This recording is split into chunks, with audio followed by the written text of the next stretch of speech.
No matter which mouth you feed on a two-headed snake, it still shits the same turd.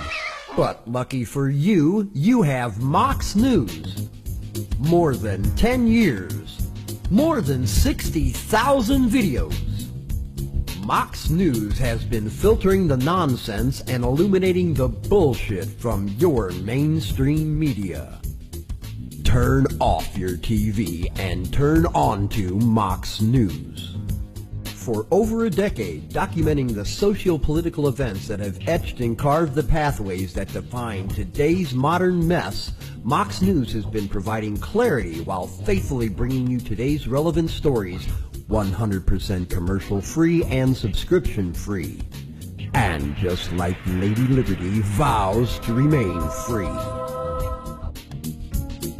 But at this time, we're asking you for your help, your patronage, and your support to keep the lights on and the videos rolling. For less than 17 cents per day, you can become a basic subscriber, knowing that your donation is truly making a difference that will help continue bringing the news stories that make a difference in your life. Turn on, tune in, and drop a couple dimes today by clicking the link below or visiting moxnews.com and show your support at any level. From a single one-time donation or dedicated monthly subscriber, do it now in less than 2 minutes. All donations are safe, securely processed, and verified using PayPal, Visa, MasterCard, American Express, or Discover Card. As always, we're sure you'll find something of interest each and every day. This holiday season, give the gift of Mox. moxnews.com.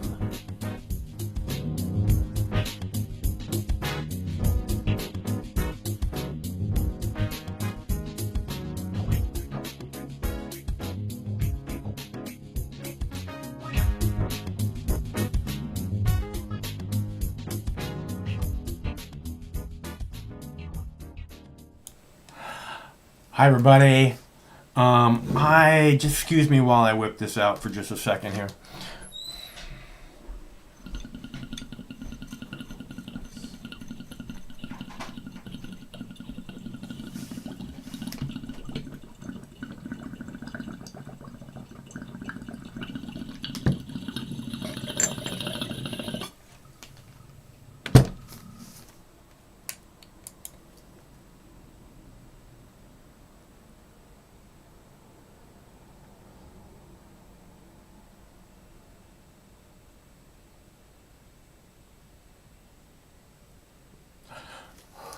All right, I feel much better now.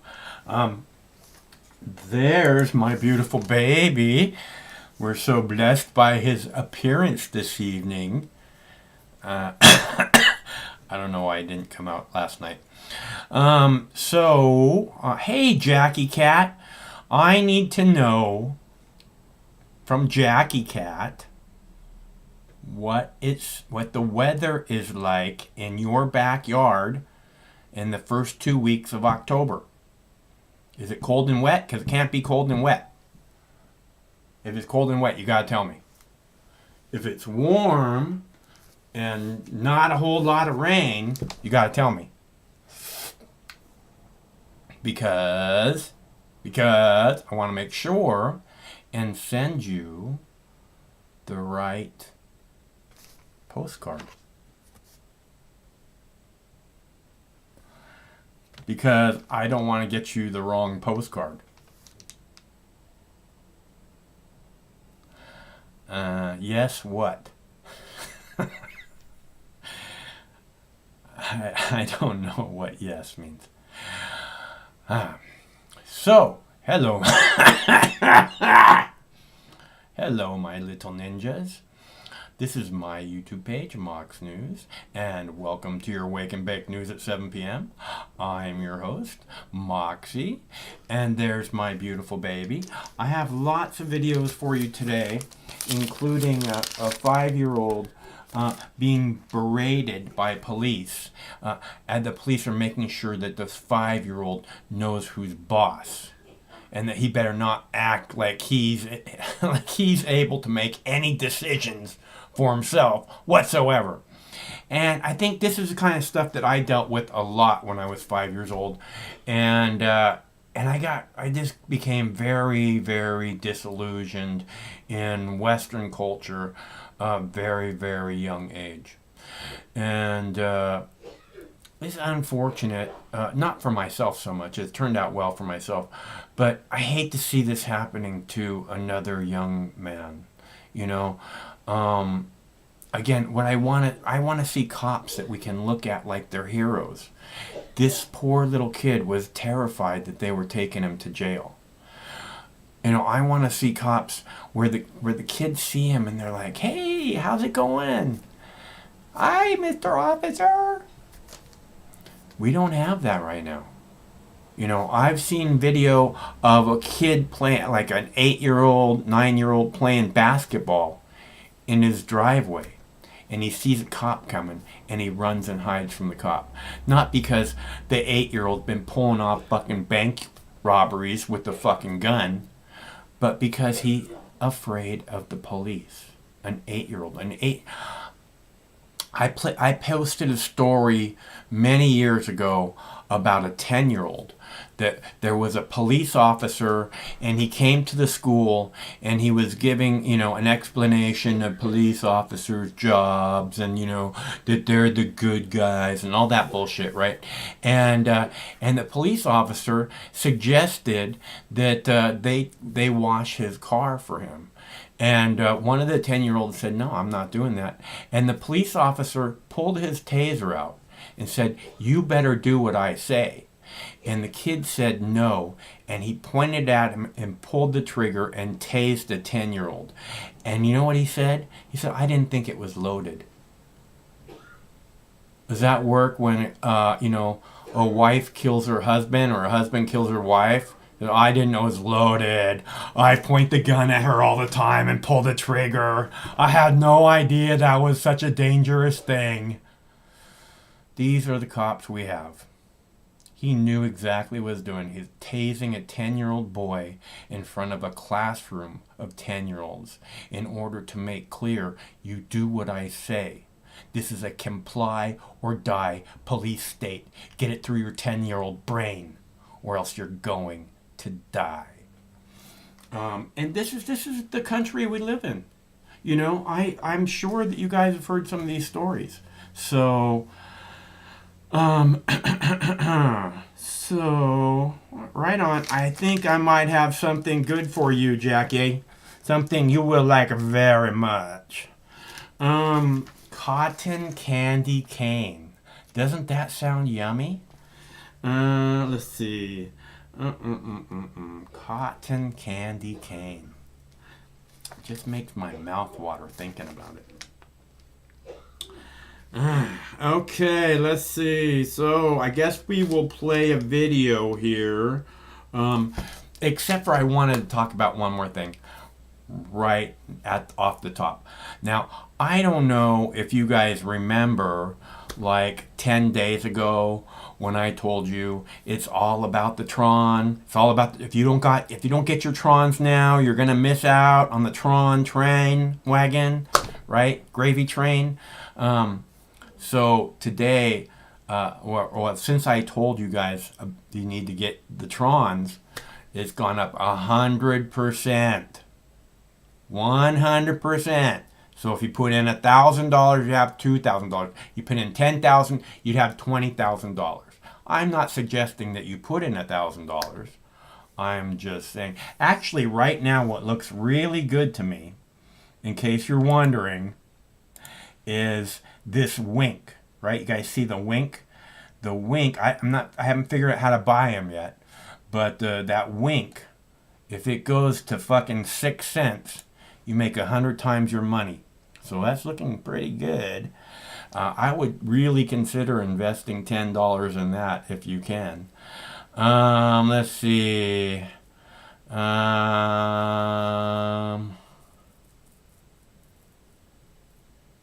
What's missing the word unicorn? All right, I'm going to play the video of the cops berating a 5-year-old boy, and I will be right back. Thanks so much for tuning in, everybody. Don't forget, it's always better when you're here. Here you go. Cops threatening a 5-year-old, making sure a 5-year-old knows who's boss, because that's the kind of country we live in. Newly released body camera footage shows Maryland police berating and threatening a 5-year-old boy after he wandered away from school. Athena Jones has this incredibly disturbing story. Get in the car. Oh, we're going to have problems. Don't worry about it. Don't worry about it. I don't want to hear it. The video is disturbing and difficult to watch. 2 Montgomery County, Maryland police officers screaming at and threatening a 5-year-old boy after he walked out of his elementary school. They locate him 2/10 of a mile away. How old are you?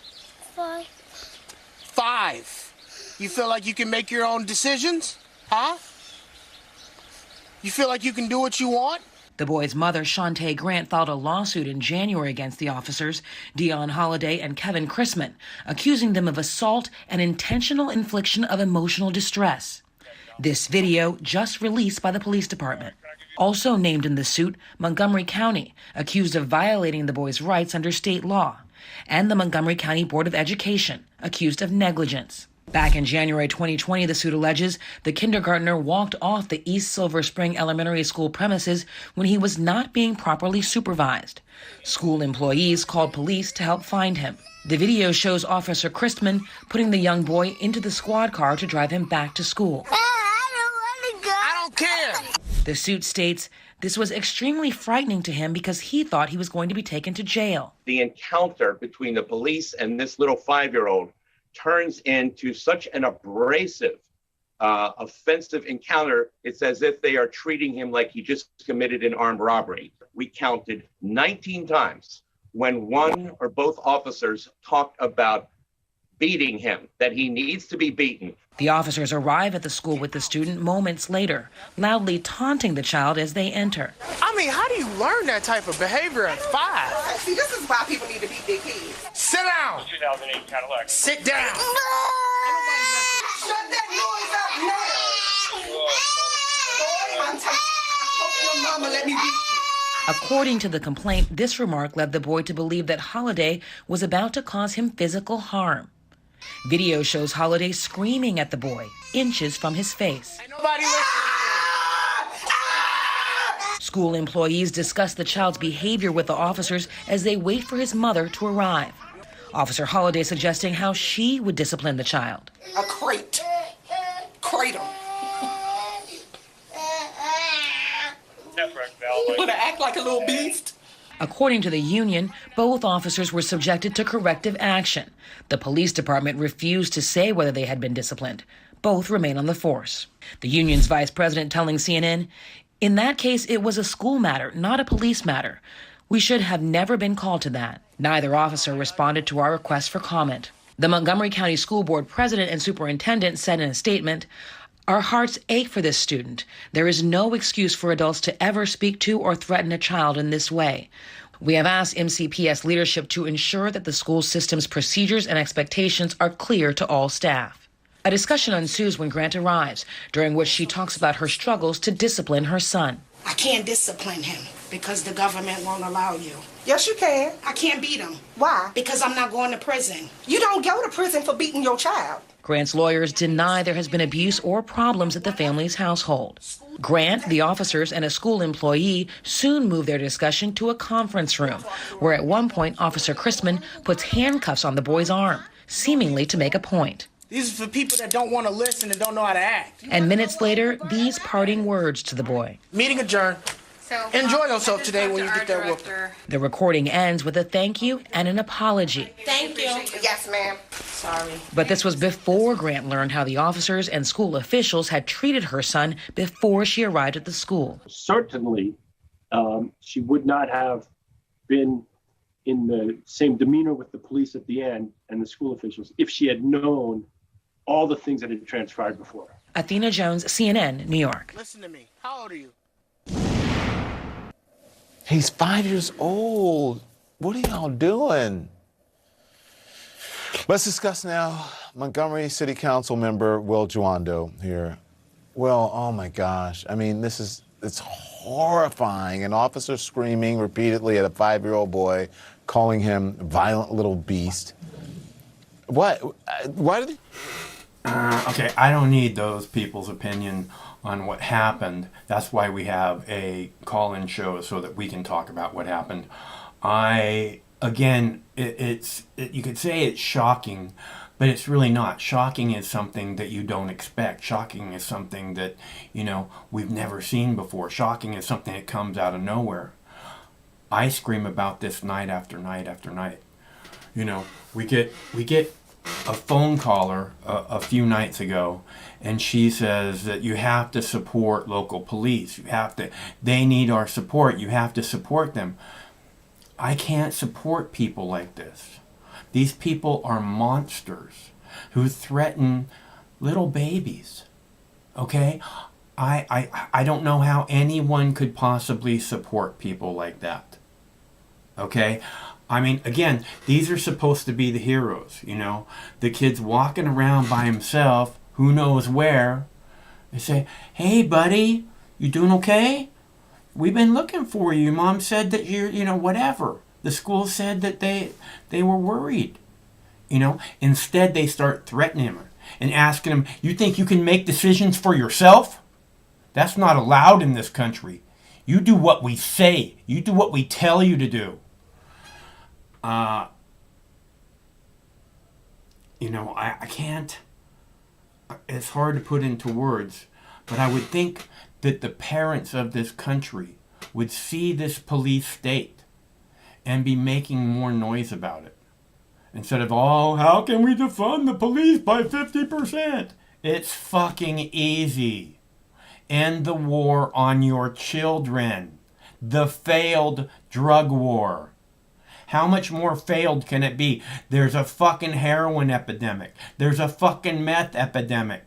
There's cocaine everywhere. There's pills everywhere. How much more of a failure can the fucking drug war be?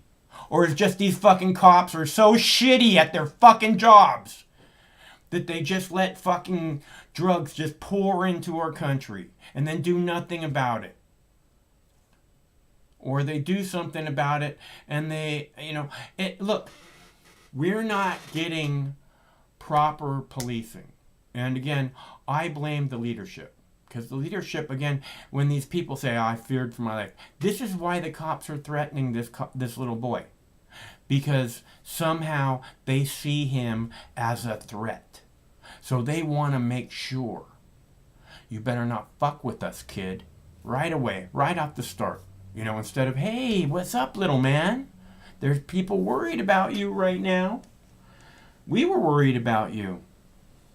But they don't really feel that way, do they? I mean, it seems like they must have been talking about it before they even got there. Let's put this little fucker in his place. It's like the video I showed you a couple weeks ago of the 9-year-old girl in handcuffs, pepper spraying her in the face, inches away from her face, making sure that she knows who's boss, making sure that she understands this is a comply or die police state. And we will fuck with you all we want, and we will get away with it again and again and again. Because police officers are fucking garbage. And no other police officer is gonna fucking hold that piece of shit of fucking garbage accountable. So we wind up with nothing but garbage in the fucking police. They do shit like this, and like all the other cops protect them. Oh, that person's not getting fired. Why would we do that? I don't know. Why would you lie about a 17-year-old carrying a ballpoint pen, that he was carrying a knife? You lie about that for months and months and months after you shoot him in the fucking back dead. That's what kind of piece of shit cops we have. Okay? There could be, all we need is one fucking good cop to say, no, he wasn't carrying a fucking knife, he was carrying a ballpoint pen, and she shot him in the motherfucking back. That's all we need. One good cop. Where's the good cop? There's none. They're all lying about him having a knife. So we have perfectly good reason to shoot him in the fucking back. That's who our police are. Beating up on 5-year-olds and shooting 17-year-olds in the back, walking home carrying a ballpoint pen. About to graduate high school. Why is no one doing anything? Right? I mean, how can we let this continue on another day? You know, I have no children. And I think it's mostly because I don't like this Western culture. I don't much like culture at all now. It's all about money. It's all about look at me, look at me, look at me. Look at the cool stuff I'm doing. And I know I'm out here 5 nights a week, but I'm not like, look how pretty I am. I'm so pretty. Look at this cool stuff I have. I'm so cool. You know, I share a dab with you, and we talk about daily events. And I give you hints on crypto. Like you could have doubled your money in 10 days ago. But Mike doesn't know what he's talking about. He's just a stoner. I said it's all about the Trons, people. The Trons are where it's at. Get your Trons now before it's too late. You not remember me saying that? I remember clearly me stating that fact. All right. Fuck the police. Goddamn right. Fuck the police. So, let's see. I have so many things to show you. But first I have to play the white privilege card because that's what I feel like doing. Because you know I love playing the white privilege card. So I wanted to make sure and just get it out of the way early tonight. I'm going to play the white privilege card right now. Trump won the election. Among the suspects' possessions, this is real, a white privilege card. I want you to take a look at this. It's a fake white privilege credit card. Subtitle, Trump's everything. The card holder, scot-free, with 2 T's. Scot-free is actually spelled with 1 T, but, you know, 2 T's on that card. That one piece of evidence and insight into the man's state of mind, that he can get away with anything because of his skin color. His lawyer saying this to CNN. This was a guy simply... And don't forget, people, the white privilege card was invented by a black man. So when you go to buy the white privilege card, you have to pay a black man to get it. Because that little card that he showed, that was invented by a black man. And Don Lemon is a big fat fucking idiot for not knowing the truth or acting like he doesn't know the truth. There's my beautiful baby. He looks pretty comfortable, huh? We went on a nice walkie today. It's beautiful out. I actually wore too much clothing. And I'm just wearing a hoodie, light hoodie. We went, I saw a hummingbird, right?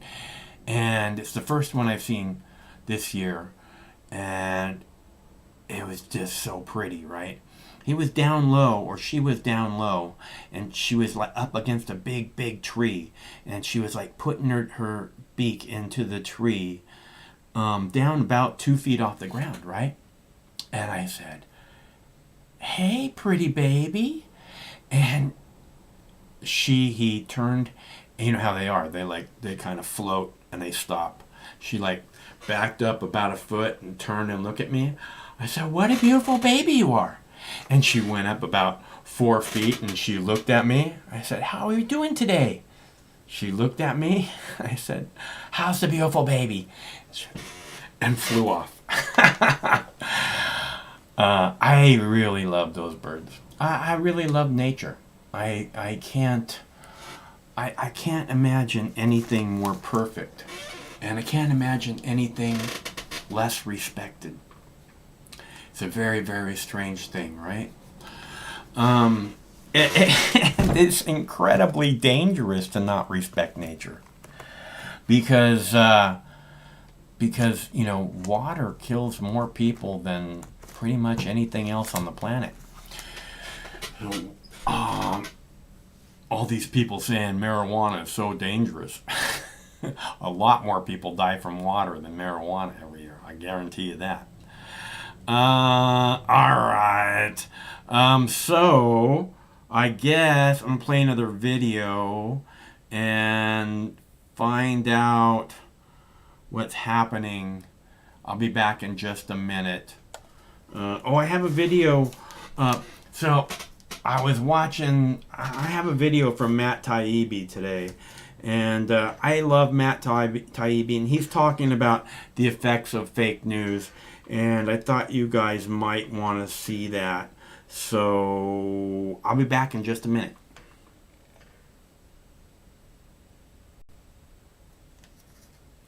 Number 9. Perhaps it's not just the media that's broken. Maybe it's the consumers as well. People gravitate toward news they naturally agree with. Anything else is considered perhaps fake. Sometimes it is, sometimes it isn't. But it's also unfair to call real news that you don't like fake or any other pejorative. We all know it happens. And we in the media haven't always helped, jumping from one shiny object to the next. We're sort of like a cat chasing the laser pointer, favoring anger, outrage, and grievance more than an important story, say, about healthcare or infrastructure. Why is that? Because you tune in, you click, you respond to it. It's frankly what sells. If I were taking a deep dive right now on the cost of bridge repairs or high-speed rail, you might have already clicked away. Getting tougher and tougher for the media to take that chance. So are we simply giving people what they want? Probably. But if so, we should all be careful what we wish for. Here's a quote I've always liked from writer Isaac Asimov. Your assumptions are your windows on the world. Scrub them off every once in a while, or the light won't come in. Matt Taibbi is a writer, contrarian, critic of the media, Substack, newsletter publisher as well. He sort of does it all. The author of the book as well, Hate, Inc., Why Today's Media Makes Us Despise One Another, and therefore he's a great guest to talk about this further. Matt, I hear from people all the time who long for the good old days of Walter Cronkite. What does that mean to you? Well, obviously, the old media model where there were just 3 networks and people like Walter Cronkite, who consistently polled as the most trusted person in the country, people long for that because there was it was a common set of facts. There were only a few news sources, and people weren't broken into different tribes. They were getting their information from the same place. Even if that news was flawed, people had a sense of reliability and belief in those networks, and that's what they longed for, even though that model, I think, was deeply flawed. So how would Cronkite have covered today's stories differently? The sexual assault stories, the claims of a stolen election. What is it that viewers want?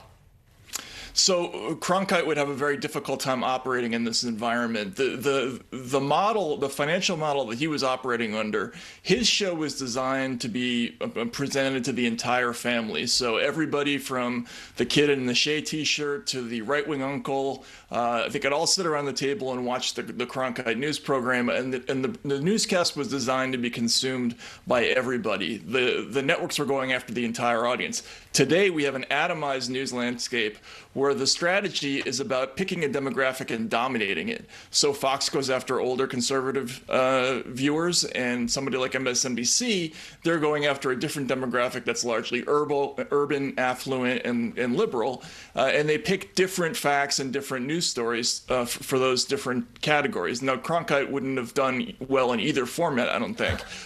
So that's the problem. Yeah, different facts. It's interesting that you point that out, Matt, because it seems to me today we can't even seem to agree on what a fact is. Right, and this is the problem. You know, there was a producer named Ariana Picari who quit MSNBC over the summer, and one of the things she said was that her boss had told her that we're not in the business basically of presenting news. We're in the business of comforting our viewers. We provide comfort. That's the consumer need that we're fulfilling, and I think that's the problem. Like, you know, it's not so much that there's a lot of fake news out there, but that what you're watching tends to be designed to reassure you rather than inform you or challenge you, and that's the serious problem. Companion television, more I've heard it referred to, not necessarily choosing an outlet, but rejecting other media because you think it might be disingenuous. Is that where you think we've gone here? Yes, exactly. Like the whole idea behind most modern commercial media is to prevent you from changing the channel, from clicking away, so they intentionally avoid subjects that might upset you, that might challenge your worldview, that might implicate you politically in a choice that you've made that has resulted in something negative happening. We don't want to do things that are complicated because that makes people bored. They'll turn the channel. So the easiest thing we do is we show people bad news about some category or some group that they don't like, and that's a formula that's very, very successful commercially. What does that cost us, Matt? Because I know you've written a lot about internal strife at media outlets, reporters essentially getting chased out for stories or headlines. In fact, you write about it and said it's precisely because unpopular views often turn out to be valid that we stress publishing and debating them in the press. Have we become too sensitive? Yeah, I think so, and I think we've become too disinclined to challenging our audiences. I mean, you talked about it in your lead in there, which I think was very eloquent. The divides that now happen within families. People are now so addicted to the experience of having their views reaffirmed constantly. They're on their phones hours and hours every day that they cannot brook any disagreement anymore because they're so used to being agreed with and being told that they're right. This makes it very, very difficult for people to have reasoned arguments with family members or with people at work, and I think it makes us all hypersensitive and unable to have rational disagreements. And social media certainly hasn't helped. It's become almost blood sport, and it's just such an angry space that a lot of people have tuned it out. Social media highlights all of the worst attributes of both people and the media, in the sense that it incentivizes everybody to pile on with negativity. There's my beautiful baby. He looks pretty comfy, huh? You're my beautiful baby. All right, so again, if anybody wants to call, the number's up there on the screen. I do have a story about New York legalizing marijuana, in case Chris is listening. It's a very short story. I couldn't find a whole lot. I think I just found another one. I'll probably have that for you tomorrow. I'm not sure exactly what it was. It looked to be more than just about New York. But I didn't get to listen to it because it was playing while I was doing this. So, let's see. There's that beautiful baby. You're such a beautiful baby, Boo-Boo Bear. Oh my gosh. I have the story of Camilla being the itch of the week. The itch of the week. Which I didn't get at first. I must be really thick. They're saying the itch of the week, and all I could think of, it's just this itch that you can't make go away. Itch. I've got some itch. But that's not what it is. I don't know why I didn't figure that out right away. But that one's coming up. I really like Matt Taibbi. He says a lot of things that other people aren't brave enough to say. So I didn't mean to cut that off there, but it's a little bit of a long interview. And we'd come here to do this to have a conversation amongst ourselves, really. At least that's why I come here. So you know. And I showed the video earlier of the 5-year-old boy being berated and threatened by the police repeatedly, and I think it's just incredibly sad, that these people want to walk around acting like they're heroes, like they're the good guys. And then there's these people that are just worship them, like, oh, we got to support our police. We got to support our police. No, we don't. We just watched police officers threaten a 5-year-old, okay, a little baby. Those aren't the people that we have to support. And anybody who does is sick in the head, because how can you possibly support someone that's threatening a 5-year-old? I don't know. I really don't know how you can, how can you support someone that that pepper sprays a a handcuffed 9-year-old girl inches from her face? How can you support someone like that? These are supposed to be the heroes. These are the people that are supposed to be there to protect our children. People say again and again and again and again, why won't anyone think of the children? Because no one really gives a fuck about the children, do they? Because if they were, they'd actually be speaking out against the police, against the garbage, fucked up, piece of shit cops we have in our communities everywhere. And again, as individuals, they're just like any other individual. When you're talking to a police officer, or maybe you don't even know it's a police officer, I can kind of tell. But, when you're talking to a police officer, maybe you can't tell. And it's like, they're just a person. But when they get into groups, when there's 2 or more of them, they become very, very dangerous. They threaten little kids. Hello, caller. Hey, what's going on? I'm senile. What's happening? You're what now? I'm senile. You are? Yeah. I did not know that. Yeah, this is Thomas Sanders. How you doing? I am good, Thomas. How are you? Yeah,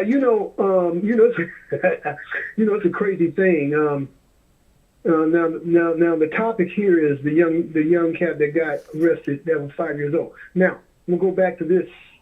A couple of years back, when it got really, really, really hot, I had heard of an issue where a young man had gotten killed, but it was like a fleeting acknowledgement to that. Yeah. But I was riding down University Avenue, Palo Alto, and as I was riding my bicycle down there, University, I'd been going down that way, walking down there since we were kids back in 1962. But here it is like 2014, 13. A guy comes out from the intersection, so he's on his bicycle. He wasn't doing that much on speed. And as he turns the corner, he falls and slides. Now, this is a white guy now. Check this out. He falls and slides. So he stops.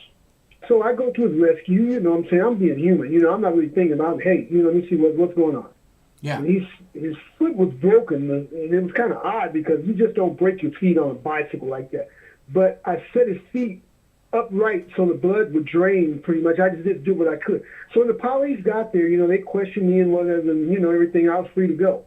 But I did not know that this situation, I have to go back on it, the police were let go.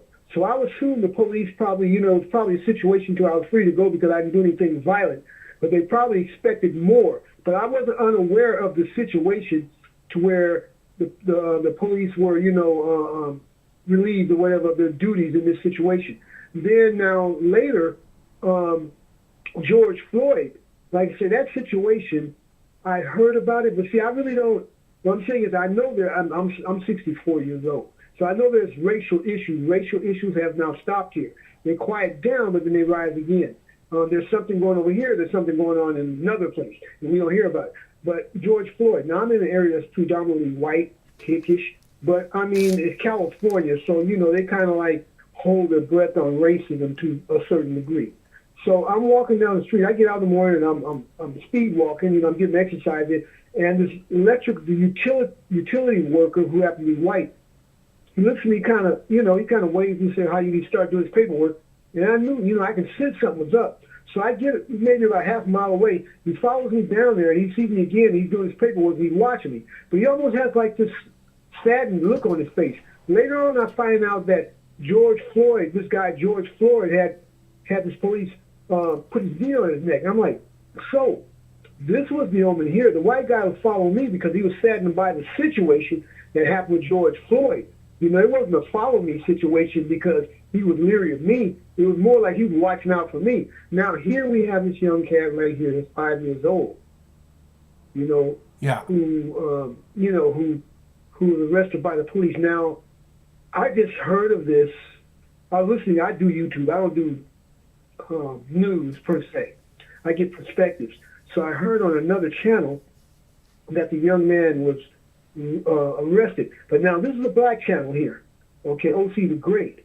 So like I'm listening to this, and the guy that was speaking, it wasn't OC, but the guy that was speaking happened to mention, he said, now the police, he said themselves, would have, they had this expression on their face with the parents like, is this really what you want? It's like they had choices to not arrest him or, put him under arrest. But now here we have it again. Hey, Thomas, hold on just a sec. Okay, they always have a choice. They don't have to pepper spray a handcuffed 9-year-old girl. They don't have to. They don't have to act. They don't have to act threatening to a 5-year-old little boy.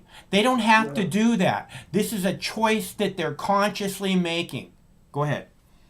Okay, now with that right there, what I'm saying is, see, I don't find relief in denying or being in denial of facts or truth or my feelings towards something that I know that's wrong or right. I don't allude to something that's happy to make me feel good over something else.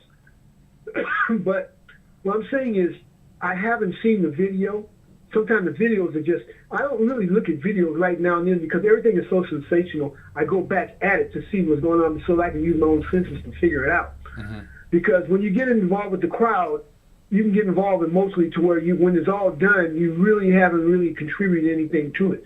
But one thing, I haven't seen the video. I don't know much about the situation. Now, I'm not saying that it was right because now I've had my own, look here, I had my own experiences. And if I told you about my experiences, you would probably agree with my outlook now of my experiences. But now, with the youngsters that are coming up now, what I'm saying is, no, but see, once the kids get beyond the parents to be housed in foster care, whatever it might be, then it's up to those people how they're going to treat that kid. But the parents themselves, what I'm saying is like this, they could have done better, I'm sure. But the generation, that white, black, I don't care whatever going on the white side, I don't know much and not really putting much out there about that. But on the side where the melanated people are, I'm seeing a lot to where, it's like, come on, we're living in some times here. Not everything is somebody else's fault. Okay, on my perspective, you have to wake up to realize one thing. The things that you guys are doing there, they're not, instrumental toward the future. See, there's some things that go on that just not, well, how can I say this? Okay, if you just devoid, how are you, the choices that you're making, okay, are you devoid of understanding that people are trying to rise up, which there are people who are trying to rise up, but you still have some people that still are in a frame of mind of bullshit. I don't like that. Now that's on both sides of both races, but I'm saying ourselves, what we can do is be enlightened and understand that there's a lot of things we don't have to do and go for.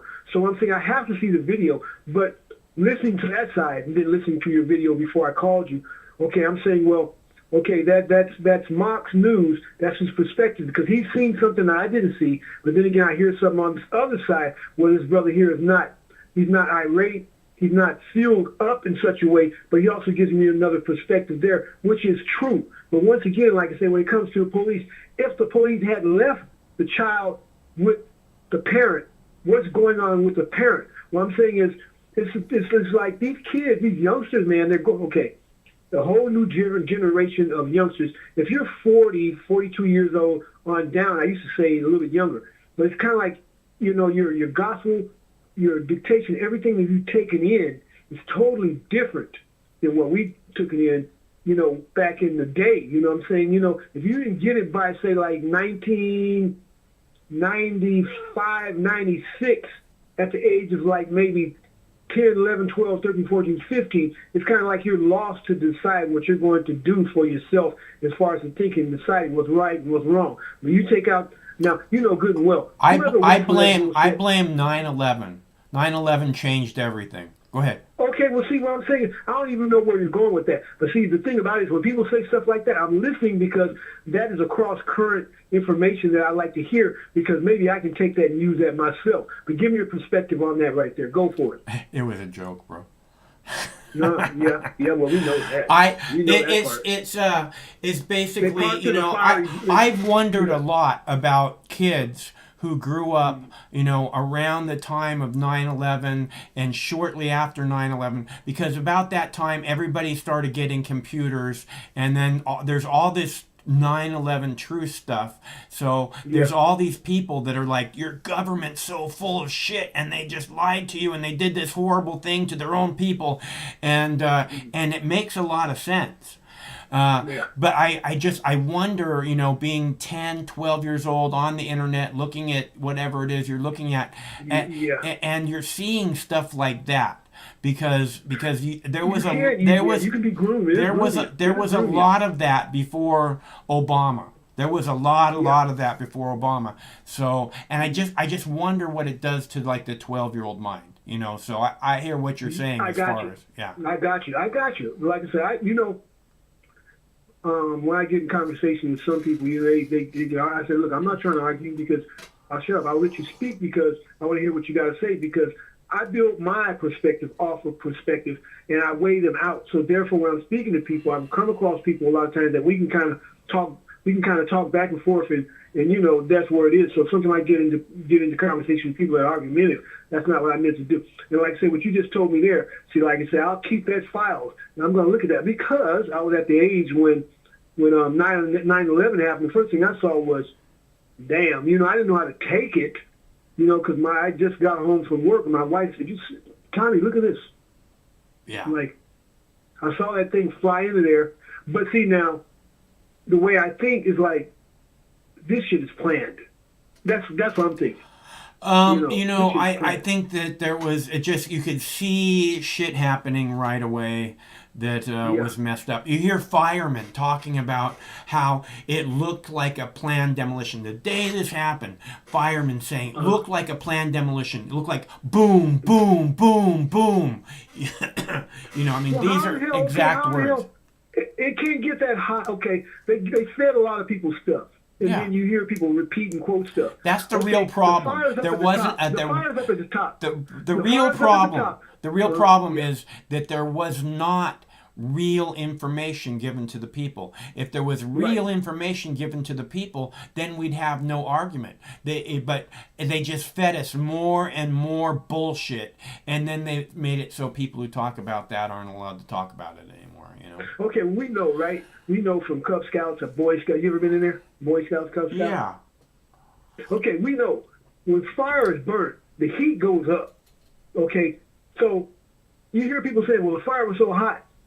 Okay, well, the heat goes up. Then that means that from that tall-ass building, there was no heat going down there like that. Yeah. So how in the hell is it going to melt poles to go? No. Yeah. That was a whole play. That was a play. Yeah. That was a play.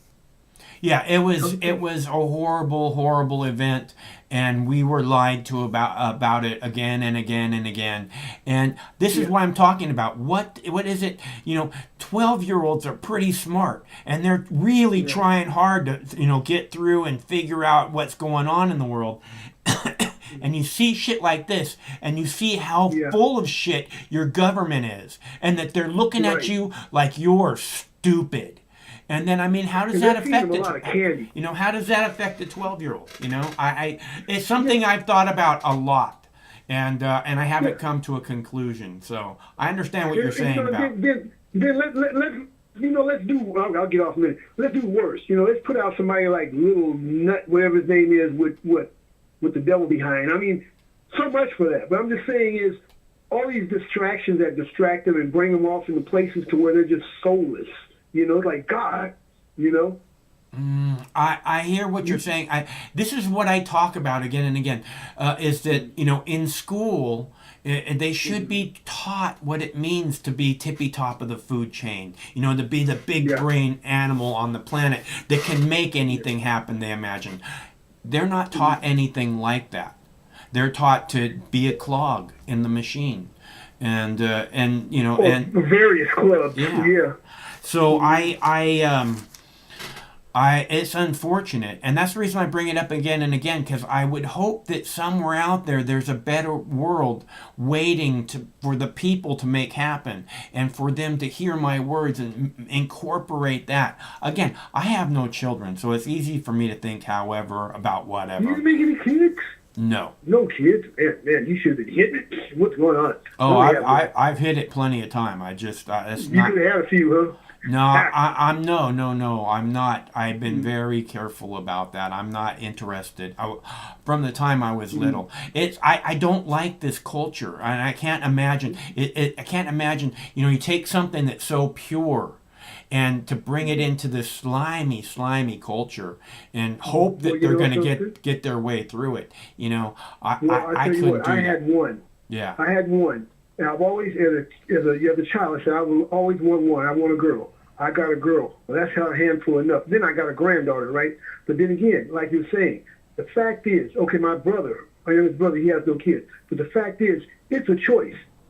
Nothing is, they know nothing. They're not here when they're not here. But once they're here and you bring them here, it's kind of like you will have some regrets, knowing what type of world that you're in. You will.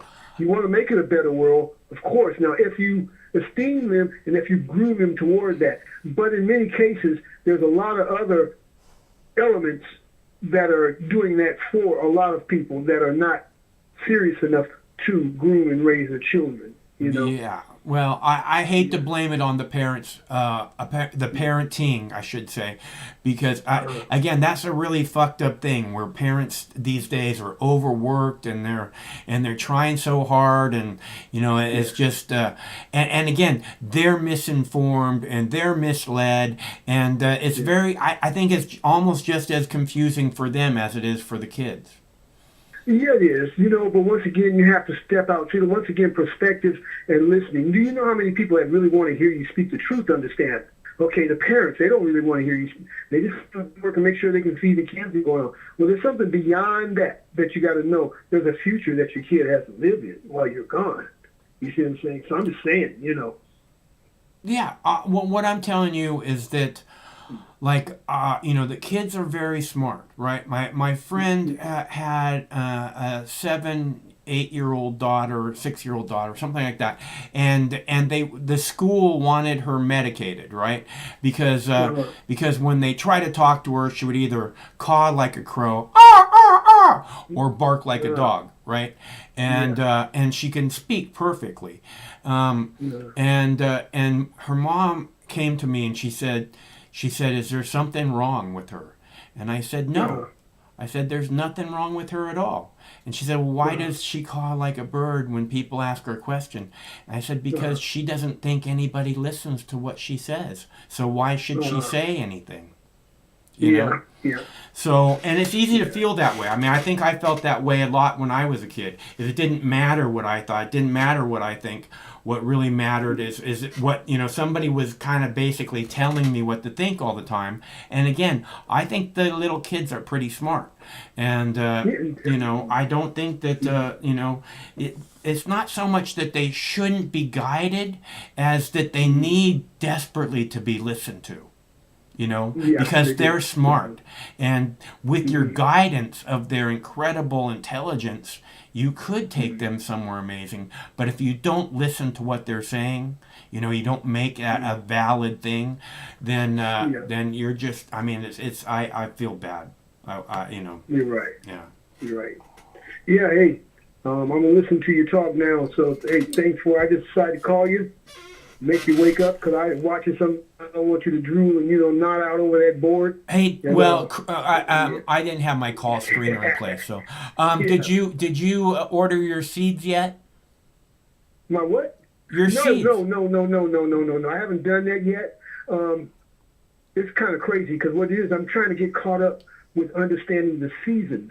So if I get the seed, I'd probably go across the street and get a couple if Cat let me have a couple just to do it again. Oh, right. Last time I tried that. But last time I did, they wilted. But, what I'm learning is really, it comes down to it. Through it all, seasons have a lot to do with things, So, yeah. Is the seasons. And, I was thinking about something else, too. Time. The Julian time. When I think about the Julian time, people didn't live on the Julian time. And they were doing fine you know, and they were doing things fine. But once we got on the Julian time, we kind of like lost a lot of things dealing with astrology and seasons and stuff. So I'm getting really sensitive to that. So as far as the weed, I'll probably give me some in maybe another week or so and put them out there, but they're going to have to put them in here before I put them out so I can get moist. You know, so yeah. Yeah, but I got tomato plants. I got tomato plants sprouting, man. I just seen 2 sprouts come up. Yeah, you know, so if you can grow tomato plants, it should be no problem for you to grow this.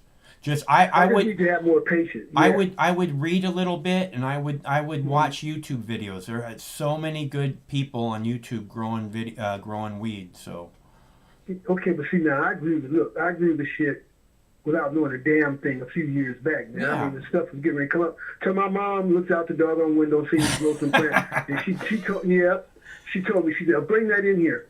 Okay, I'm gonna bring it in there before you call the police, whatever you're gonna do. She never told me what she did with that plant. But see, one thing I do know is she come from the old school. She would smoke a cigar or a cigarette periodically when she said she had upset stomach or something. That never amounted.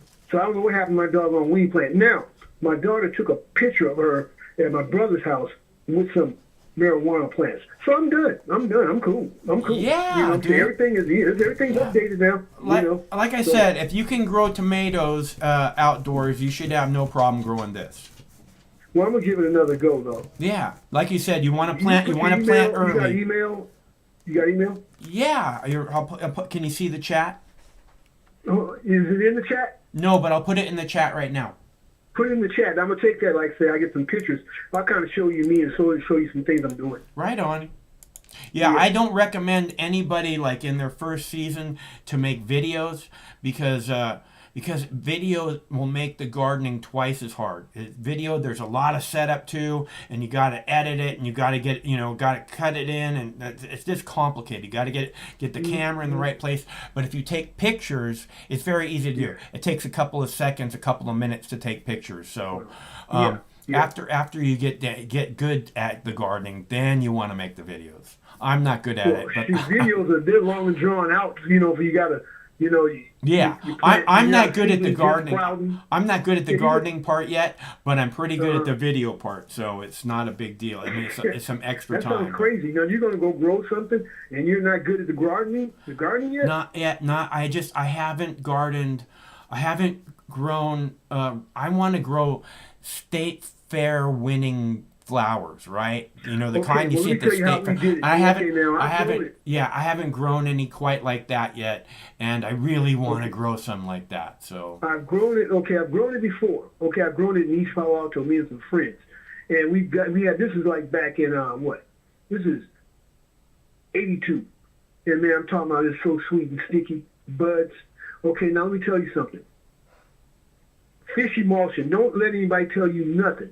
Yeah. Fish emulsion, or go by the place that got fish stuff in the garbage can. Get that fish shit out of there, man. And look, put that stuff somewhere around your plant. Yeah. I'm telling you. Yeah, no, I've had people say you want to bury if you're burying in the ground, you want to take a whole crab, and you want to put it in the bottom of the dirt, like 2 feet down, and then just and I've heard people say the same thing about steelhead salmon, but I myself have used fish emulsion a lot. I have this powder, this 100% cod, and it's just ground up cod, and it's a little bit sticky, but it works amazing. I know about fish emulsion. Don't forget about Epsom salt. Epsom salt can work too, but just a little bit of that. Yeah, I haven't really done the Epsom salt, but I have a lot of other things that compensate for the Epsom salt. Yeah, you don't have to go through you don't have to get all this stuff, because weeds out there now. So people are trying to develop, they're underdeveloping or overdeveloping or putting labels on stuff that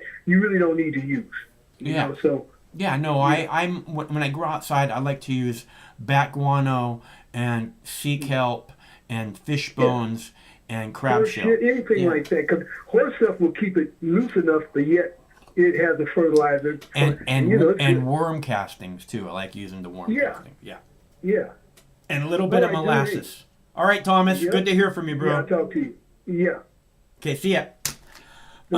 That's Thomas, and he's gonna grow some blue cheese this summer, from what I hear, and that would be awesome. I'm not going to grow blue cheese this summer. I'm growing lemon pie and strawberry banana and forbidden runts and Jack Herrera XL, Mandarin Cream XL, and Crystal Candy XL. That's just 6 of them. I got some wedding cake. I got some purple sunset. Oh my goodness. What's up, Jay? Hello. Hello. What's up? Can you hear me? Yes. All right. Hey, how's it going? Hey, it's Breaking the Flaw here. Hey, thanks for calling. Yeah, thank you for opening up the lines. Yeah, I just wanted to talk about, I know you talk about the 5-year-old and everything like that, and that is horrible. And I think this just shows systemic problems within the, the government and how they train these so-called authorities. And I couldn't agree more. I couldn't agree more. Go ahead. I wanted to come on here and, talk about what happened to my friends very recently. This happened about 2 weeks ago. Their home was raided by the feds. Literally, they had 3 tanks, Bearcats, used grappling hooks, pulled out the windows, sent a drone in through the broken window, and it was hovering right in front of my friend's face while she's standing there naked. And the feds came in. I mean, they had 5 agencies. They had the FBI, the ATF, they had the DHS. What's that? No, DHS. Homeland Security, I don't think was there. And then you got the county, you got the local, and I think which one? Oh, the IRS, right? So you got 5 agencies.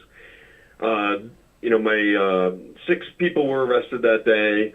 One being a grandmother, and then one of her relatives, and then you have Aria. I don't know if you know who Aria is, but she ran for sheriff under the premise of I don't know if I'm allowed to say. Can I swear here? Yeah, man. Okay, fuck the police. She ran under fuck the police. I want to run for mayor under that. I want to fuck the police. I want to run for mayor under that fucking. Go ahead. And then I get to the last 2 here. The ones that are still in jail. They're not out on bail. I'm sorry, bond conditions, and they're still sitting in jail waiting a trial. And that was just announced yesterday that they're going to sit in there until trial. So who the hell knows how long that's going to be? But they're being charged, and that's Ian Freeman from Free Talk Live and Nobody. He legally changed his name to Nobody, formerly known as Rich Paul. And these 2 guys are being charged with money laundering, evasion of paying taxes or something like that. I could go into those details more, but essentially they got arrested for having a Bitcoin ATM. Oh. That was dispensing cash. It's just absolutely disgusting what they've done to my friends. Yeah. Essentially Where did they have the ATM at? At several locations, one being the Bitcoin Embassy, which is like it shares the same building as the Mighty Moose Mart in Keene, New Hampshire. So they went to several different places like a bar and other like places that they had ATMs all over the place. And they're accusing them of money laundering $10 million and all these other accusations. Basically they're charging them with a bunch of shit and hopefully one thing sticks. Yeah. It's terrible what they've done to them. That's horrible, dude. I can't imagine, arresting a grandmother. What the hell is what's up with that? It's this police state that's like, you can't color outside the lines or we're going to fuck your life. Go ahead. Yeah, there's no reason for this happening. They're trying to say that it's money laundering, right? Or, there's some sort of, base interest to funnel money through a criminal organization. Okay, look, you can sell whatever the hell you want on Amazon, Craigslist, whatever. You know what I'm saying? Like, it's up to the user to do what they want with it. And it's like, just because someone cashed out at your ATM with Bitcoin and they went and used it to buy, whatever's, You know, they could have went and gone out and bought a car. That's Or such actually, bullshit, they could have cashed out the Bitcoin and paid off their taxes. Yeah, that's or horrible. Something, you know? Yeah, that's horrible. And so they're accusing them of being the bad people and that sort of thing. Yeah. And I tell you what, Ian Freeman, he wouldn't hurt a fly. And nobody would either. But but Ian Freeman, he is one of the most peaceful people I ever have heard of. And I don't know if you heard of Free Talk Live. Do me a quick. I don't want you to use names of people anymore, okay? Because it makes me nervous because I don't know the story and I don't want to, spread stuff. I believe you. I just don't want to keep saying names of people that I don't know. That's all. Okay. Yeah. Fair enough. I mean, they host a radio show called Free Talk Live. Yeah. Right. Yeah, that's awesome. And I've become a host myself. Right on. To fill in spots, but and look, they're very public people. This isn't like unknown. I'm not making them associated with what you got going on either. It's just that I'm not aware of who they are, and I just don't want to, I don't want to say the wrong thing. Not so much for myself or the channel, but I don't know who they are, and I don't want to spread rumors that I don't know for sure. And I'm not saying what you're saying is a rumor. Again, I believe what you're saying. I just I want not to endanger people. Through about stuff I don't know about. Go ahead. I'm sorry. No. I'm not. I wouldn't. No, I would not do that. Yeah. I'm, on edge of pacifism. I wouldn't ever throw anyone on the bus or anything like that. But you understand where I'm coming from, right? Yeah. Yeah, I get that. I get what you're saying, and I'll respect that. I'll just say that my friends are just absolutely peaceful people, and I was out there when they were getting raided, and I was grilling those guys. Oh my God, they could be going after criminals, like real criminals, not ones that are promoting peace. Yeah. They're saying that these guys are flight risks and stuff like that. No, they literally have this thing called Free Keene, and they're trying to get people to move to their town. Why would the people that want people to move to their town to be activists? Why would they be a flight risk? Right. Again, this is this horrible, out of control police state, and we have to do something. I just don't understand how the parents can allow this ever expanding fucking comply or die police state. This is really what you want to leave for your children? That you want to turn them over to these fucking rabid wolves? Are you kidding me? Yeah, this is what I was hoping that the police start turning on the government. And when I say that, as like they have to start realizing that they're being oppressed too, and that their family members, the ones that they are directly relatives of, are suffering, killing themselves, and that's the number one cause of death by guns, by the way, is people putting a bullet in their brain. And I hate to say that, but that's the truth. But they're adding it into these statistics for gun deaths. Yeah, and that's wrong. That's wrong. I think more people that own guns are going to be more responsible with them. Unfortunately, people are. It's mostly. I think the reason people kill themselves with guns is because it's much less painful than aspirin. Because you can kill yourself with aspirin, but it's gonna hurt like hell. Oh yeah. Quick. People will look for quick method. They want to end it. I don't want to talk about that because I don't want to promote that. But the thing is that what is coming down the pipe right now is that we're all being oppressed from if you're a police officer to a firefighter to an EMT to a politician, you're all being affected by this. How long are they going to put up with this and think that they're part of the big gang? The big gang being the international banksters. They're the ones that are really causing all this. And funneling money the way that they see fit. And, it's such a joke with the Bitcoin. People use Bitcoin to do criminal activity. Are you kidding me? What do you think Federal Reserve notes are doing? People look at it. They're going to do criminal activity. They need some form of money. So, like you're saying, they do the same thing with money or cash. I hate to hear that happening because, but I kind of get where they're trying. This is again this comply or die police state, and what they're saying is you people out there with the bitcoins better be aware of the fact that what we consider what you're doing to be some kind of in the shadows bullshit, and we're not going to take it much longer. But I really hope that again that we get police that we can look at like they're the heroes. And I don't mean hope, because I don't like hope. I fucking say, I hate hope. Because if we didn't have hope, we'd know exactly what to do and we do it right away. But fucking hope. I put hope in my pipe and smoke it is what I do. That sounds pretty good. I'm going to try and come up with a strain named Hope. Well, are you new to the show?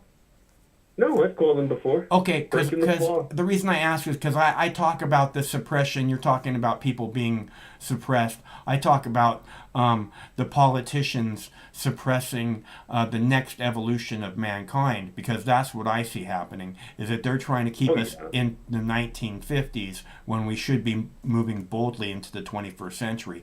And again, this is why your children aren't taught that they're the tippy top of the food chain, the big brain tippy top of the food chain that can make anything happen they can imagine, because they would imagine that they don't want to live in the 1950s anymore, I would think.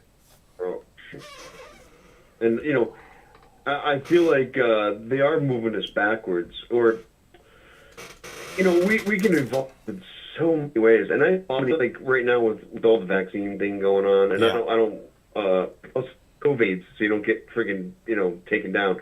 But the COVIDs vaccine is essentially software.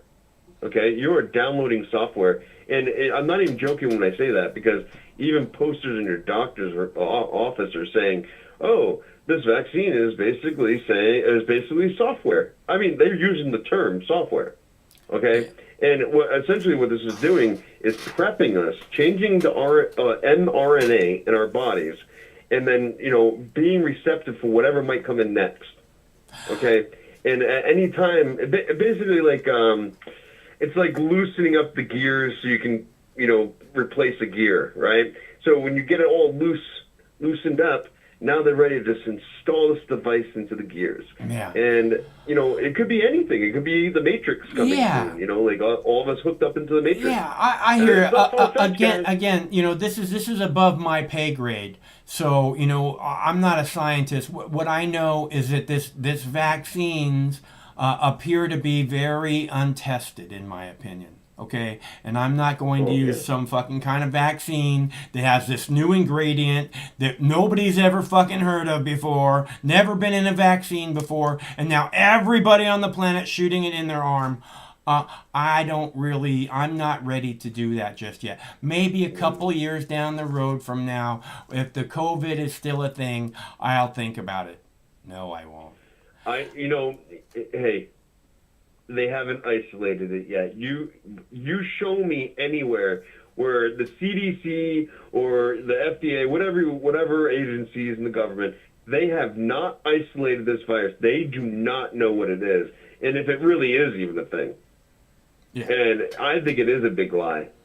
Yeah. I think they're just trying to convince all you have to do is obedient. All you have to do. I think that there's a lot of that going on. This is like hokey pokey or whatever that one is, where you tell people what to do and then they do it. What game is that? Anyways, I think that again, the people deserve better. That's healthcare. Look, I'm not a scientist. I don't know. I mean, I have some ideas of what's going on with stuff. I listen to what people say, but I don't want to be, some kind of a guinea pig for shit that nobody's ever used before. So, right. When like I said, and you were talking about how it's all a gimmick, or it could be, when you look at the facts, and they say that there's, the influenza deaths, like 100 people died from influenza last year, when it's normally, tens of thousands of people that die from it. So that's incredibly suspicious to start with. So. Well, okay, just to play the argument on that, if the virus spreads the same way as the flu, and this virus is a dominating factor, then like let's just say you put both the flu and the COVIDs into a test tube, right? Is that the COVIDs are going to take, this is just how they're saying it, is that it's going to take over that flu influenza, right? The influenza. But, it all moves the same way, and theoretically the flu only lasts in you, say, about a week, maybe sometimes longer for other people, but the COVID is lasting 2 weeks. So theoretically you would eliminate the flu. So I don't like when people speculate that, because it doesn't make any sense in my own mind. But like like I said, I'm not a scientist. I'm not a scientist. I just see, the way things, what they say, and then I kind of translate it into what makes sense logically. I haven't thought about the way you mention it, with the COVID taking over, and listening to it, it makes sense. But this whole thing where, it's 100 people compared to tens of thousands, doesn't really make sense to me. So, but the reality is too is like when they do the corona testing. Because remember, they're using the word corona all the time. Yeah. Because the regular cold is a coronavirus. Yeah. Right. It's a corona strain virus. Right. So when they do testing, they could just be testing us for the regular flu, which is in everyone's damn noses. Hate to say it to you. But every time, if you pick your nose and eat it, you have a chance you're going to get the flu the next day. I'm not going to be misdiagnosed. Yeah, I'm not going to be misdiagnosed with the shit either. I'm not going to get tested. I'm not going to get the vaccine. I'm not telling anybody else what to do. I'm just saying what I'm going to do. Right. And it's because, again, I don't trust the test and I don't trust the vaccine. In my opinion, both of them are the vaccine is untested properly. I have a story here tonight about apparently there's no reason to get, to limit the use of the Astrazeneca vaccine, so I guess what they're saying is, Germany, why are you so stupid? Stop being so stupid, Germany. Hey, Norway, why are you so fucking stupid? That's what I hear them saying, instead of acting like, it's, again, this giant psychological operation on top of whatever else is going on, as far as I can tell. And that kind of shit doesn't work all that well on me. I like Norway. I like Sweden. You know why? They are one of the freest countries in the world. That's what I hear. Argentina is going up there, too, because they're waking up. They were out there in the streets with their pots and pans, protesting their government. Right. Before it got like Venezuela when it comes to the economy, or China with a social contract, or not social contract, the social tracking and stuff like that. Argentina woke up real quick, and they're not going to put up with that anymore. I guarantee you it. I am not real familiar with what's going on Argentina, but I hear that there's kind of a revolution happening, and I think that there's, this is the most promising thing that I see, is the people starting to stand up and take back their world. But I see it everywhere. I mean, I see it in America. We just saw the Capitol, being infiltrated, and I don't want to say infiltrated, but occupied. The People's House took it back and occupied it, and so again, I see that as such a beautiful thing, because this comply or die police state's got to fucking stop. You think of the children. I appreciated that they did that at the Capitol. Yeah. The one thing about that, though, is they completely did it wrong. They should have went in with guns. Well, if they really wanted to make a point, I hate to say it, but that's not how you're going to do it. Well, no, but take it over, look, the problem with that is that again and again and again on this show, I've told people that was an incredibly peaceful protest. okay? Because they could have gone in there and just, fucking burnt the place to the ground. They could have done that. They gave them plenty of space to do that. They could have toppled statues. They could have ripped down 100-year-old paintings. It's not what they did. When the cops got out of their way, they're patting the cops on the back and shaking their hands and stuff. It was an incredibly peaceful protest, except for the fucking police.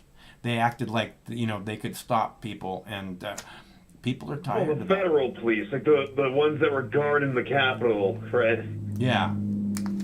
It's I don't know. You see the video I played last night of the guy with the cop, the so-called Capitol police officer with the big old spider tattoo on his neck? Yeah. Yeah. I'm not saying people with tattoos aren't credible, but a police officer with a gang tattoo that signifies that you've done jail time, there's something seriously wrong there.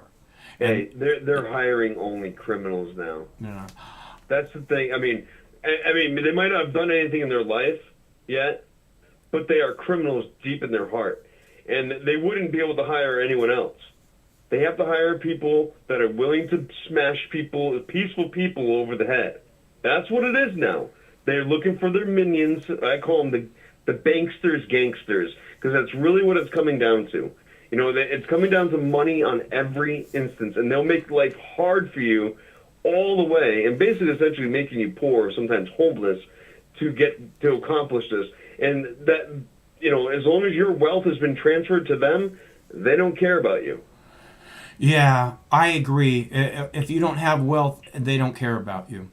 Hey, I gotta take a break. What's your name? Breaking the Flaw. Breaking the Flaw. All right, Break. It's good to hear from you. I'm really sorry to hear about your friends, man. Yeah. Hey, just one quick, really quick. TheCrypto6.com. If you guys want to help, we need to pay for lawyers. I mean, we need to pay like $2 million to get good lawyers. Stuff, dude. All right, Break. Call back soon, okay? I will. Thank you. Okay. Stay cool. I'm going to play a quick video, and I'll be right back. Sometimes life can be a little overwhelming. Sometimes the weight of the world can be too much to bear. Sometimes you need to stop worrying and take a deep breath. Sometimes you need cannabis. Introducing Brightside, high-quality cannabis delivered right to your door. Brightside offers an extensive menu of strains and products to meet your needs. Choose the experience you want, and we'll send you the dankest herb, the real sticky icky, some top-shelf marijuana. If you like what we send you, keep the whole jar. We'll even include some nugs for you to blaze. As part of Discovery, you'll get to try new strains and products. Side effects may include euphoria, increased appetite, uncontrollable giggles, elevated sensitivity to musical dopeness, and reduced anxiety. Tetrahydrocannabinol may also induce feelings of existential well-being and relentless optimism. With a Brightside subscription, you can get it once a month, once a week, or whenever you want, all at a price you'll like. And yes, this is a real company. Do you know who I am? You're the wizard. Ask your doctor if cannabis is right for you. It probably is. Keep it Brightside. My Boo Bear went to go eat cheeseburgers. How can you blame him? I guess we gotta brush teethies tonight. That's what happens when you eat cheeseburgers. Actually, he gets his teeth brushed twice a week regardless of what he eats. But that's why we brush teeth, so we can eat things like cheeseburgers and pizza, stuff like that. He loves pizza. So I have quite a few more videos for you tonight, and I am not adverse to replaying the video of the 5-year-old being abused by police. And I played the white privilege card already, and the shooting sharks. Oh, how about Germany is so stupid? You want to see that one? Why are you so stupid, Germany? Norway, why are you so fucking stupid? Because I thought that was really interesting that you know, again, we see this where they're telling us, you know, 1 country, 2 countries, 3 countries, 4 countries in Europe at least have limited the use, at least limited it, of the Astrazeneca vaccine. And then officials in this country start saying, why are you so stupid, Germany? AstraZeneca is 100% safe. Why are you so stupid, Norway? And it bothers me that that's the people, you know, that they act like the officials in their country are stupid and they can't make their own decisions about what's going on and what needs to happen when it comes to this brand new thing that nobody's ever used before. In HealthWorks, the European Union says there is no evidence to support limiting the use of AstraZeneca's coronavirus vaccine. The head of the European health regulators made that announcement in just the last few hours amid reports of rare blood clots associated with the shot. The comments contradict a verdict from an expert panel in Germany that prompted the German government to restrict the use of the shot in people under 60 years old. AstraZeneca is planning on applying for emergency use of its vaccine here in the U.S. in the near future. Some older children and teenagers could soon be eligible for the coronavirus vaccine. This morning, Pfizer revealed new data from its trials involving children between the ages of 12 and 15. Researchers found Pfizer's vaccine is 100% effective in preventing COVID-19 in those children. This is the first released data on children as young as 12, but Pfizer is also testing its vaccine on children as young as 5. Currently, the FDA says Pfizer's vaccine can be used by children as young as 16, but health experts say that may change quickly.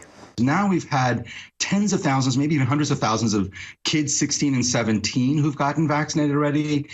We've had young adults get vaccinated. So this is not being looked at in a vacuum. We have a lot of data on young people. This just adds to that data. So I think it's going to be enough for the FDA to expand its authorization to.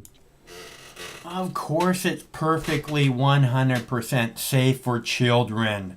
Why wouldn't it be? Just because people in Europe are getting blood clots, that's ridiculous to think that something bad might happen to your children. You need to get your children vaccinated as soon as possible, right? We want your kids to be safe. Why won't anyone think of the children? And I have more videos. Look, I have this one about Facebook deleting a Donald Trump interview. So Donald Trump was interviewed, and the people who interviewed him posted the video on Facebook, and Facebook said anything with Donald Trump's voice will not be allowed on Facebook. Which is really, really fucked up. I believe that's what they said. And this is, again, the police state which we're living in, which is these douchebags at Facebook, at YouTube, at Google, at, Twitter, think that they can censor whoever they want. I mean, Donald Trump, they censored Donald Trump when he's the president of the United States. Okay?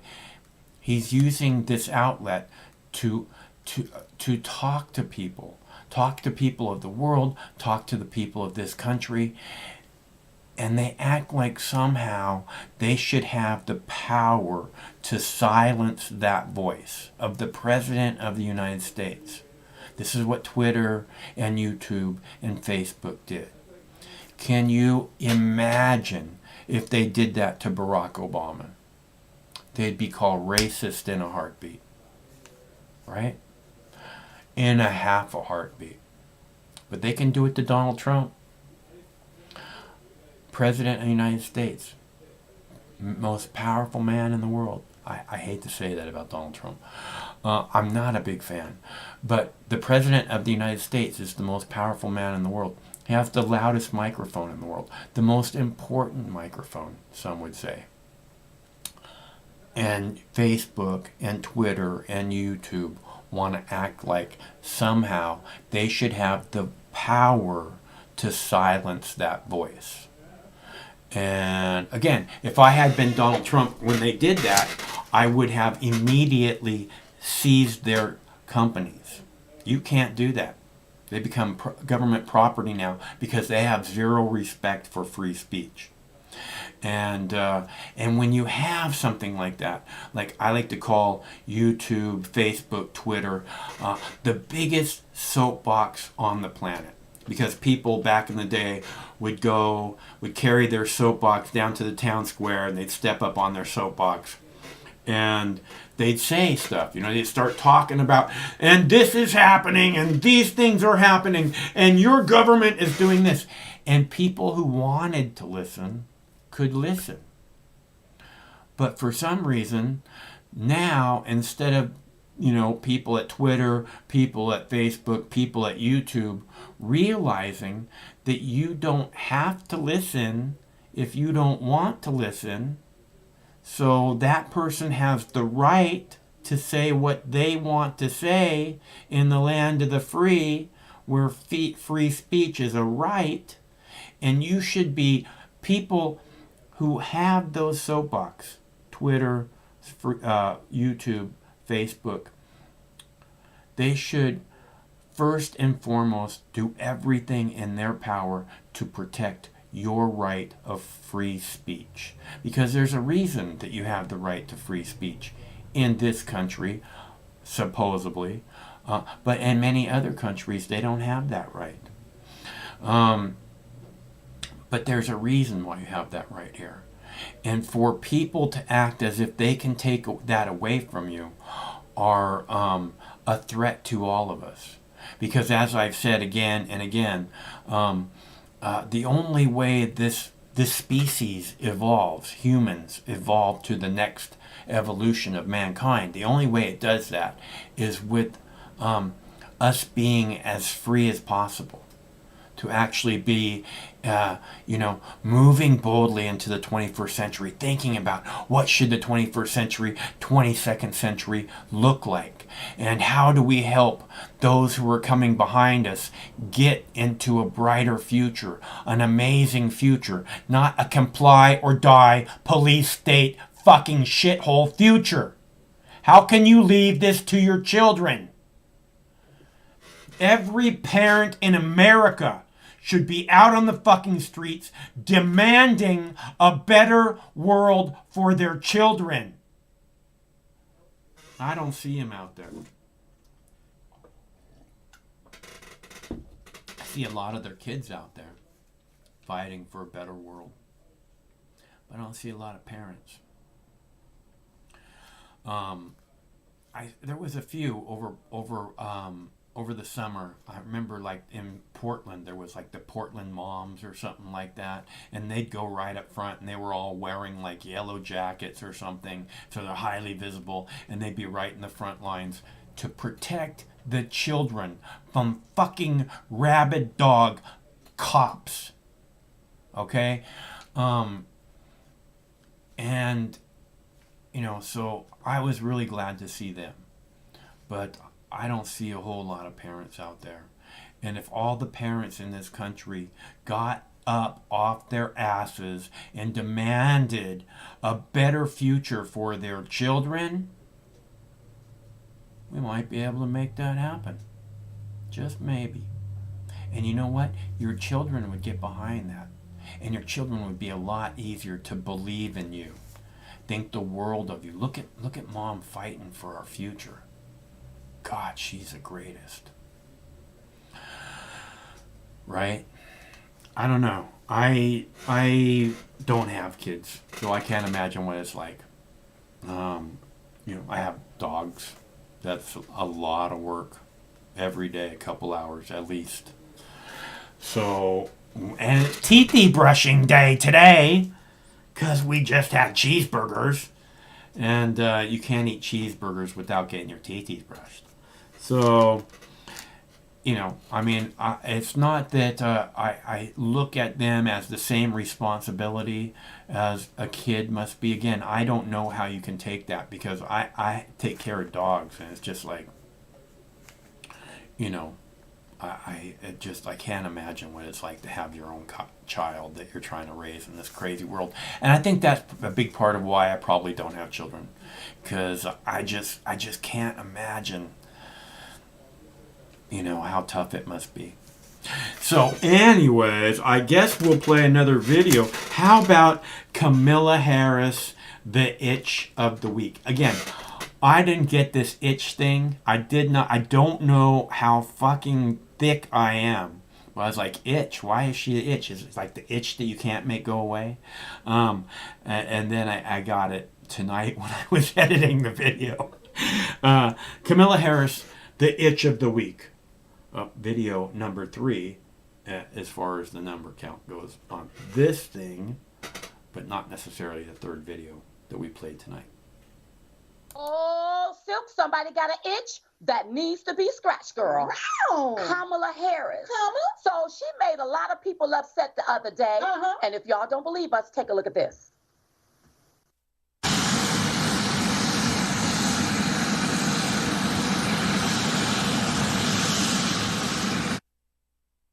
Okay, so you all see what we're talking about? You see that? So it looks like that she did not salute the Marines. So you had the fact checkers to come out that said that she don't have to salute the Marines. Okay. But I want you all to know that it is customary to salute the Marines whenever you're boarding Air Force One, Air Force Two, or whatever this is they board. It could be a clunker for cash. I don't know. We don't know. Well, whatever it is they board. If those are real Marines, you're supposed to salute them. That's right. right. But It's I think customary. it's customary. I think that it's because of her ignorance. Maybe she don't care. It's very disrespectful because they want to defund the police, so why would they care about the military? You see what I'm saying? And also, when I look at the Biden regime, it seems like a lot of people there is doing a lot of disrespecting of the American people, disrespecting of all of the traditions that's supposed to go on. They always want to talk about this one is not presidential and that one is not presidential. But was that vice presidential? No, it wasn't vice presidential. Another thing about this so-called vice president, her and Bill Clinton, I guess they're supposed to be traveling around the country empowering women. Let me tell you something. Kamala don't empower me. No, she doesn't. Every time I look at Kamala, all I think about is Willie Brown. That's the only one. That's what I think about. And how she had so many black people locked up. So how is she going to empower women? And Bill Clinton, ask Monica Lewinsky, did she ever get empowered by Bill Clinton? Did she? What are they trying to do here? A man that was on Epstein Island, you want him to walk around empowering women? Let me tell you something. If they go around the country holding these little meetings, or they're probably going to do it on Zoom, empowering women, those women ought to cuss them out from the crowns of their heads to the soles of their feet. That's what should happen. Yeah, because, and let me tell you something. If you want to be empowered by something, how about you pick up the Constitution and read it and stop encroaching upon our freedom? That's right. That's what you can do. And salute the Marines. That's right. The people that protect and serve around here. And Kamala, that's why you are the itch of this week.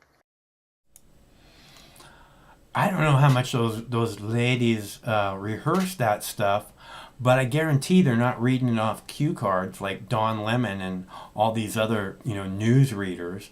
So I find it very interesting. They have a really good rapport, and I think they come across as very entertaining. So I like sharing entertaining stuff with you when I can. Don't you know that by now? So let's see. I have a couple more videos.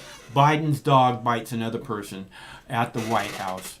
The person needed to get first aid after being bitten this time.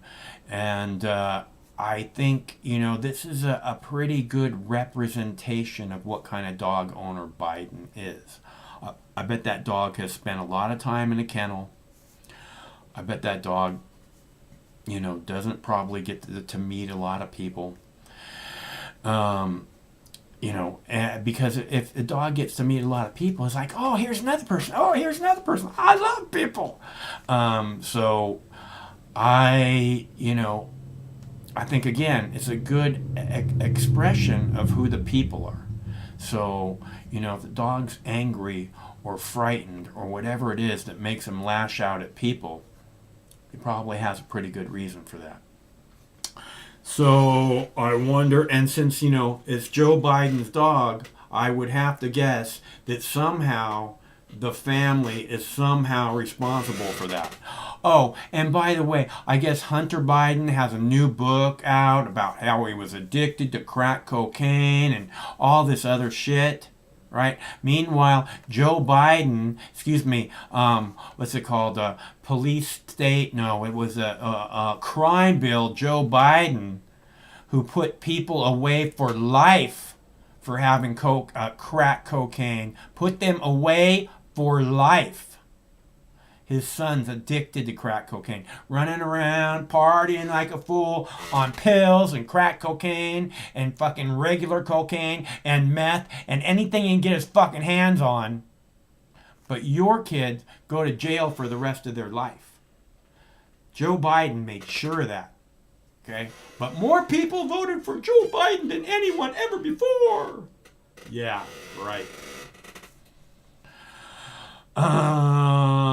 I'm just saying. So, let's see. I'm going to play another video because we don't have any callers. And I came to play videos, take fat dabs, and talk to callers. So, this one's next.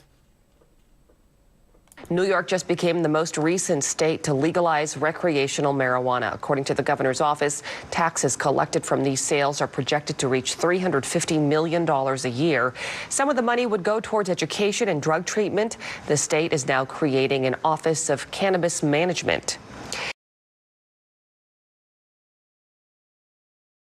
I mean, this coalition of misfits, and they cobble together and they don't attack each other. They stay united. I wish the coalition of misfits, and they cobble together and they don't attack each other. They stay united. Coalition of misfits, and they cobble together and they don't attack each other. They stay united. Coalition of misfits.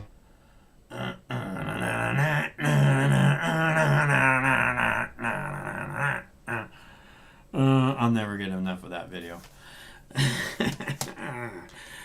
Just like the Bright Side video, I love it. And I cut out that part the other day of Kennedy saying, I hope you're ready to get your freak on. I'm going to start like every gardening video with that. I hope you're ready to get your freak on. Because I can't imagine anything more perfect. Let's see, fucking Tiger, we did that video. Let's see, Capitol Hill Police. Oh, Facebook deletes Biden dog. You want to hear about the Biden dog? We should play the Biden dog one. I was just talking about the Biden dog. Biden dog. Major Biden is in trouble again. The first family's German Shepherd involved in a second biting incident. He bit a National Park Service employee on the South Lawn Monday, and the wound required medical treatment. Now, Major was sent home to Delaware after a first biting episode earlier this month, and he got training there, according to the White House. As of this morning, though, he hasn't been banished again. He's still at the White House, where he was spotted with the Biden's other dog, Champ, outside the diplomatic room and later outside on the South Lawn today. Major was leashed. Champ was not.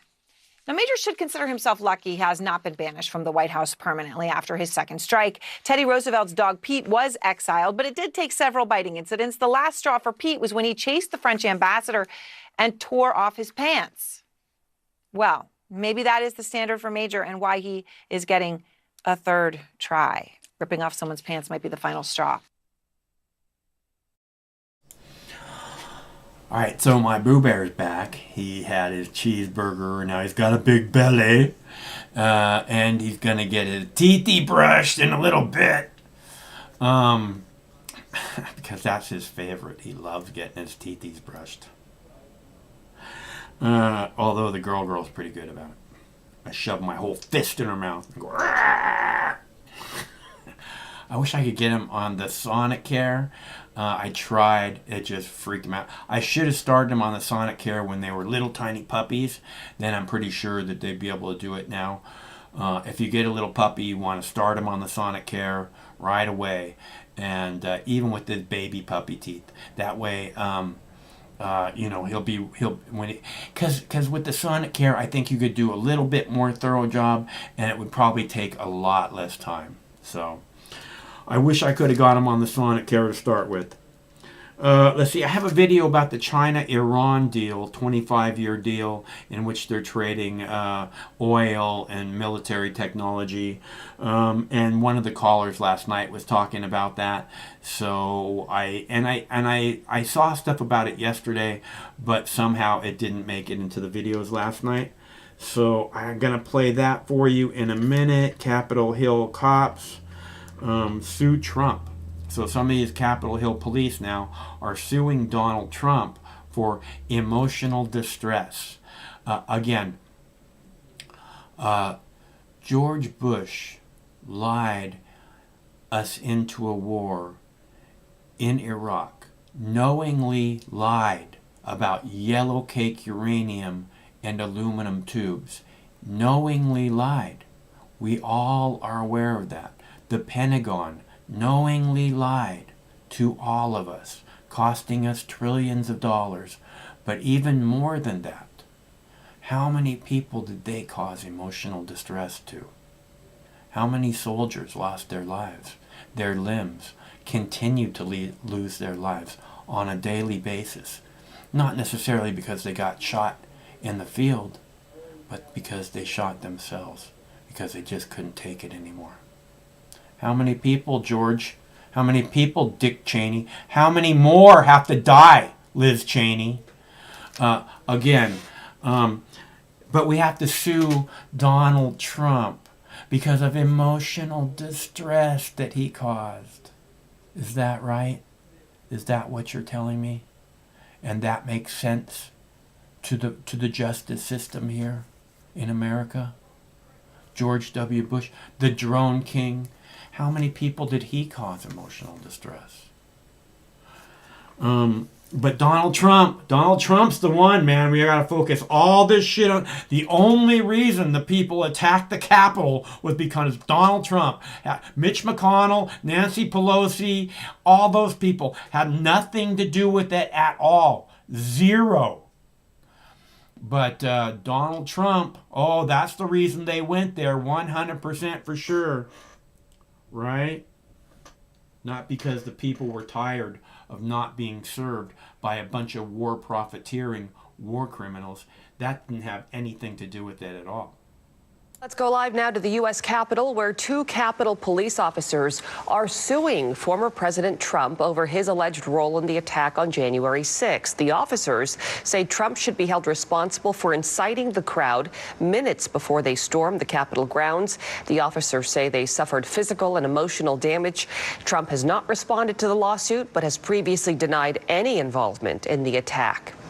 Developing tonight, Florida Congressman Matt Goetz denies claims that he had a relationship with a 17-year-old girl. ABC News reports the Florida lawmaker is under investigation by the Justice Department. According to the New York Times, investigators are examining whether he violated federal sex trafficking laws by allegedly paying for the girl to travel with him.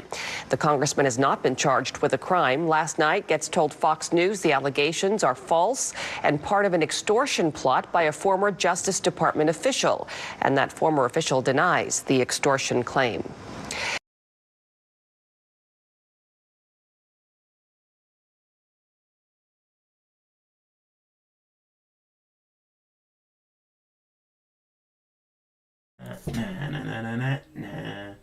I almost played the Kennedy again. Maybe I should end every video with that. So I want to, I don't know, I guess you guys know this is a call-in show, right? I don't have to point that out to you again, right? The telephone number is right there on the screen for a reason. And again, you know, I know nobody likes to listen to Mike, but Mike is just a dumb old stoner.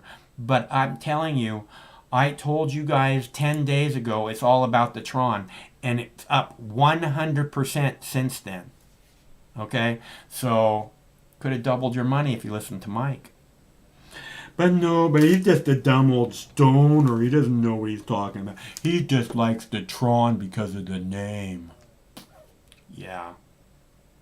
Yeah, that's why.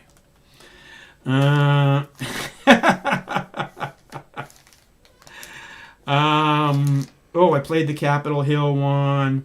I should play the video about Facebook deleting the Donald Trump interview. And maybe I should play the video about the cops threatening the 5-year-old again, because I think it's a very powerful video, and I want to make sure that everybody gets the chance to see it. I played it very early in the show, so I'm going to go ahead and play it again so I can cross it off. I played it earlier, but I think it's a very important video. It shows who cops are in this country. It shows the direction this is going. It shows, when people shout out, why can't anyone think of the children? Why won't any? Because I don't know why. I don't get it. But this is probably the most important thing you can do when it comes to thinking of the children and the damn drug war. Oh, Silk, somebody got an itch? Newly released body camera footage shows Maryland police berating and threatening a 5-year-old boy after he wandered away from school. Athena Jones has this incredibly disturbing story. Get in the car. Oh, we're going to have problems. Don't worry about it. Don't worry about it. I don't want to hear it. The video is disturbing and difficult to watch. 2 Montgomery County, Maryland police officers screaming at and threatening a 5-year-old boy after he walked out of his elementary school. They locate him 2/10 of a mile away. How old are you? 5. 5. You feel like you can make your own decisions? Huh? You feel like you can do what you want? The boy's mother, Shantae Grant, filed a lawsuit in January against the officers, Dion Holliday and Kevin Chrisman, accusing them of assault and intentional infliction of emotional distress. This video just released by the police department. Also named in the suit, Montgomery County, accused of violating the boy's rights under state law, and the Montgomery County Board of Education, accused of negligence. Back in January 2020, the suit alleges the kindergartner walked off the East Silver Spring Elementary School premises when he was not being properly supervised. School employees called police to help find him. The video shows Officer Christman putting the young boy into the squad car to drive him back to school. I don't care. The suit states this was extremely frightening to him because he thought he was going to be taken to jail. The encounter between the police and this little 5-year-old turns into such an abrasive, offensive encounter. It's as if they are treating him like he just committed an armed robbery. We counted 19 times when one or both officers talked about beating him, that he needs to be beaten. The officers arrive at the school with the student moments later, loudly taunting the child as they enter. I mean, how do you learn that type of behavior at 5? See, this is why people need to be big kids. Sit down. 2008 Cadillac. Sit down. Shut that noise up now. I'm tired. I hope your mama let me beat you. According to the complaint, this remark led the boy to believe that Holliday was about to cause him physical harm. Video shows Holliday screaming at the boy, inches from his face. Ain't nobody listening. School employees discuss the child's behavior with the officers as they wait for his mother to arrive. Officer Holliday suggesting how she would discipline the child. A crate. Cradle. You wanna act like a little beast? According to the union, both officers were subjected to corrective action. The police department refused to say whether they had been disciplined. Both remain on the force. The union's vice president telling CNN, "In that case, it was a school matter, not a police matter. We should have never been called to that." Neither officer responded to our request for comment. The Montgomery County School Board president and superintendent said in a statement, "Our hearts ache for this student. There is no excuse for adults to ever speak to or threaten a child in this way. We have asked MCPS leadership to ensure that the school system's procedures and expectations are clear to all staff." A discussion ensues when Grant arrives, during which she talks about her struggles to discipline her son. I can't discipline him because the government won't allow you.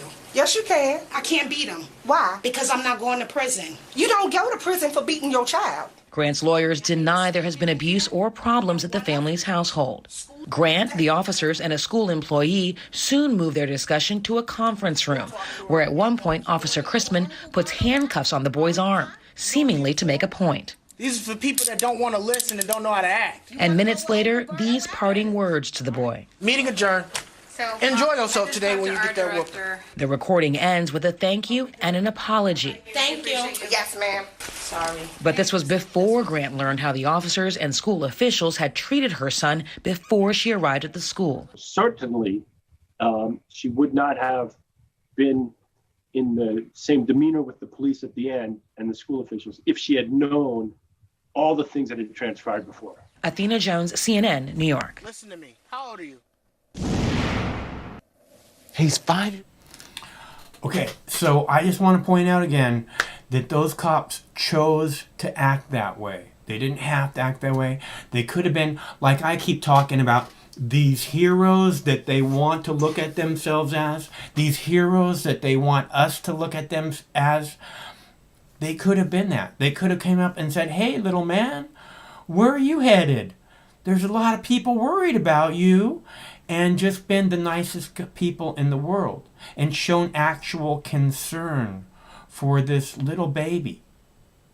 But instead, they treat him like a criminal, like a comply or die fucking criminal. Piece of shit fucking cops, okay? That's what we have policing this country. And your children deserve better, okay? Everyone should just be outraged. I showed you the 9-year-old girl, handcuffed 9-year-old girl getting pepper sprayed. 6 cops can't handle a 9-year-old girl, handcuffed 9-year-old girl. They have to pepper spray her from 2 inches away to make sure she knows who's boss. Same thing with this 5-year-old. They wanted to make sure he knows who's boss.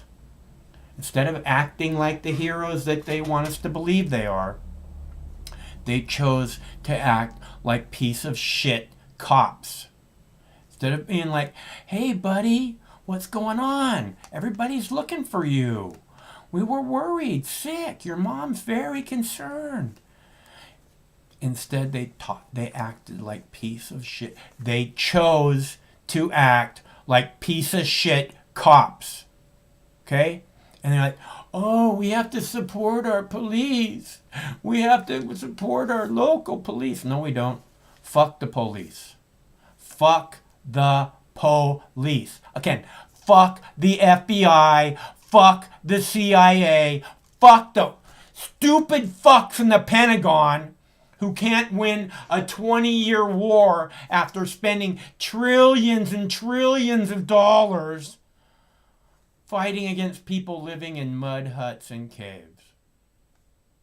That's the stupid kind of fuck-ups we have in the Pentagon, and we have these stupid kind of fuck-ups policing us that act like a 5-year-old is a hardened criminal.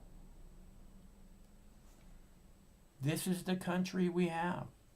This is the country you're going to leave your children if you don't fucking stand up and do something about it. I don't have children. I stand up and do something about it all the time. I make awareness. I showed you these protests week after week. You know, I've shown you protests in Oakland. I showed you Scott Olson getting the thing. That was like 2011. Okay? I've been doing this forever, screaming out. We have to unite and recognize the common enemy. And it's not Russia, it's not Iran, it's not China. Okay? They're not the ones with the ever-expanding police state. They're not the ones funding the ever-expanding police state. The people in Washington, D.C. are doing it with your money. Fucking off your children's future. When we should be building a giant on a bullshit fucking war on drugs, which is such a failure. We have a heroin epidemic. We have a meth epidemic. There's cocaine everywhere. How could it get any worse if we were to end the drug war? Do you actually think it could get any worse than a heroin epidemic, than a meth epidemic? Do you actually believe it could get worse? Because that seems like you're buying into the programming and not accepting the fact that there's currently is already a heroin epidemic. It can't get worse than that. 15-year-olds are dying because they took a pill laced with fentanyl. How much more failure a drug war do we have to have? How many more decades, generations are you going to do this to your children? Because this is being done to your children with your tax dollars. I don't have any children. You would think I wouldn't give a fuck about it, right? But we'll find something anyways. Oh, right. Speaking of China and Iran, they just cut a 25-year deal to say, fuck you, United States. And I love it. Now to a challenge. The U.S. attempting to isolate Iran, the Middle Eastern country, now reaching a deal with China. Beijing gained influence in Tehran over the weekend when the two signed what they're describing as a 25-year strategic partnership. Under this agreement, China will invest several $100 million in Iranian projects, including nuclear power, in exchange for a steady supply of Iranian oil. Also, China expected to transfer some military technology to Iran as well. We're joined now by Jamil Jaffer, founder and executive director of the National Security Institute. I don't need to tell you, Jamil, this is a big deal, but what do we need to understand about this new agreement? And hopefully your connection will stabilize for us. Yeah, apologies for that. One of the biggest challenges that we're facing right now, Joe, is this this deal that China's made with Iran that, as you described, a 25-year strategic partnership, hundreds of millions of dollars in assets, infrastructure development and the like. And on top of it, this transfer of military technology, very concerning for the United States, particularly as we try to find a way forward with Iran and address the nuclear issue and the nuclear deal and try to ensure that they walk back from the brink of having a nuclear weapon. A real challenge for the Biden administration. What is the more troubling part to you? I guess the fact that they've even signed this deal, or is it more about what China gets out of it or what Iran gets out of it?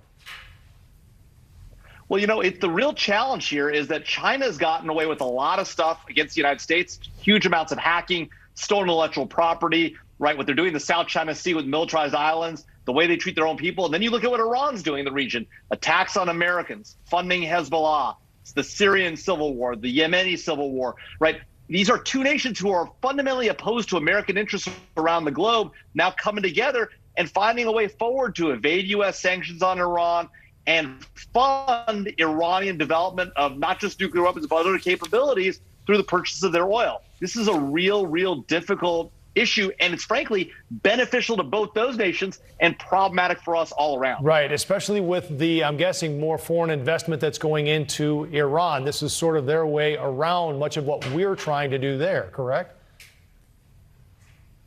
That's exactly right. One of the challenges we face is that we're trying to levy sanctions on Iran. And even the Biden administration, which has lifted some of the sanctions that the Trump administration put in place through the UN, even though it's trying to ease up some of those sanctions efforts and try to get to this new deal, one of the fundamental challenges we face is that we're still keeping traditional sanctions in place. And with the Iranians and the Chinese making a deal now on Iranian oil, it becomes that much harder for us to impose those sanctions and keep that pressure on Iran to get into a better deal with us on the nuclear front. As I understand it, too, in my reading today, Jamil, is that this also includes a banking agreement between the Chinese and Iran. And this is another thing that would be critical, I guess, for Iran to get around these U.S. sanctions. That's exactly right. The establishment of a joint bank between Iran and China represents... Oh, we're so threatened by China and Iran. Oh, we're so threatened. Our own police are fucking, threatening 5-year-old little babies. And we're so threatened by China and Iran. I don't know if you're threatened by China or Iran. But again, if you are, you're buying into programming, because those are not the threat here.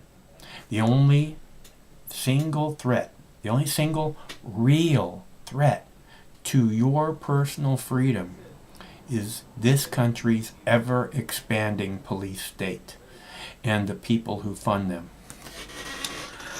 And that's the only threat to your personal freedom. It should be obvious to anyone who's paying attention. It's pretty simple. At least the way I see it. So I'm down to one video. If you guys want to call, now would be the time to do it. Otherwise, I'm going to go brush teethies. Because it's teethy brushing day. And get something to eat. Because that sounds really good right now. So I'm going to give you a minute to call. And otherwise, I'm playing my last video. And I'm gonna go do some gardening. I gotta start some gardening. I gotta start 4 plants for my neighbors. Hello, caller. Hey, Mike, how are you doing tonight? Okay, how about you? I'm doing all right. I'm doing fine. I want to, thank you for explaining that story about New York State legalizing herb. And I think it's really been underplayed in the mainstream media. Like, I think I mentioned in chat, like I went to the front page of the New York Times this morning. I saw that. And it's like, fuck, there's like, 15 stories in the newspaper, right? Yeah. And it's there, but it's like, 5 stories down to the left. It's got a small header, and it's just kind of overlooked real quick, and it's just going to kind of be cycled through the news stream. It's just, oh, that happened on Wednesday. They legalized marijuana in New York State. Like the 3rd or 4th largest state in the country just legalized marijuana, and it isn't a big news story. And the fact that his press secretary, that Jen Psaki lady, right, when asked about Biden's feelings about legalizing marijuana, said, well, he supports decriminalization of marijuana, but definitely he's holding his ground on like legalization of marijuana. Like, wow, what a message, right? The people of New York State spoke, expressed their opinion, and the very same afternoon or the next day, the president's press secretary is just saying, well, whatever, the president has his opinions. I mean, that's pretty fucking offensive, I think. I feel that way about it. I'm offended by the fact that while Kamala Harris or Joe Biden is president of these United States, which they're looking at, right now the plan is for Joe Biden to run a second term, get elected for 4 more years, which would make a total of 8 years, and then just a few months into the second term, he steps down and Kamala Harris becomes the president, and then she is able to run for 2 more terms, which makes a total of 16 years. 10 years 16, well, yeah, her is president for, But the point is, as long as those 2 people, either one of them, are the president of the United States, this drug war will never end. Okay? One of them's a piece of shit prosecutor who hid evidence from a person who is on death row in order to, until a judge ordered her to release that evidence, because that's what kind of piece of garbage she is. And the other one is Joe Biden, who came up with the Biden crime bill. And again, his son is off fucking partying with hookers, high on crack. But, if your son does that, he goes to jail for the rest of his life, at least according to the Biden crime bill, from what I understand. Yeah, I saw this chart. I saw a chart, Mike, a couple of weeks ago, and it was billionaires who had donated to Democratic candidates up to like September or October of 2020, it's not 2019, excuse me, during the primaries, which billionaires had given the most money to which candidates. And it was like, it might have been from Forbes, but it was talking about the number of billionaires who had made donations to the campaign. And of the top 5, it was like Pete Buttigieg, Kamala Harris, Joe Biden, Cory Booker was another one, and there was one other one. I can't remember. Maybe, but so they were all like moderate conservative candidates, and of all of them, Kamala Harris had the most billionaires contribute to her campaign. It was like $44 billionaires that contributed to her campaign, and Joe Biden has like 39 billionaires contribute to his campaign.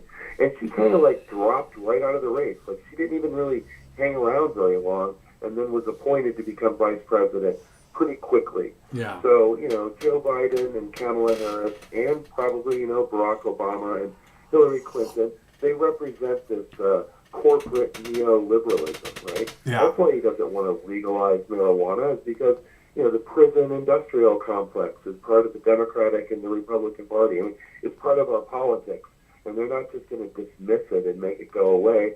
I mean, I just think about it in the terms of lawyers, and I'm not an anti-lawyer person, right? But first we kill all the lawyers. That's how the expression goes. I know. I don't agree with that. But I do think that there are way too many lawyers and court proceedings that are occurring in the United States, especially around nonviolent crime. And that's fact. And there should be a lot more court proceedings occurring in the United States around corporate crime. In China, for example, there was a case where there was corruption in a couple of their banks. This was in the last 15 years. They took the bankers and executed them in public for fucking with the people's money. Really, they did.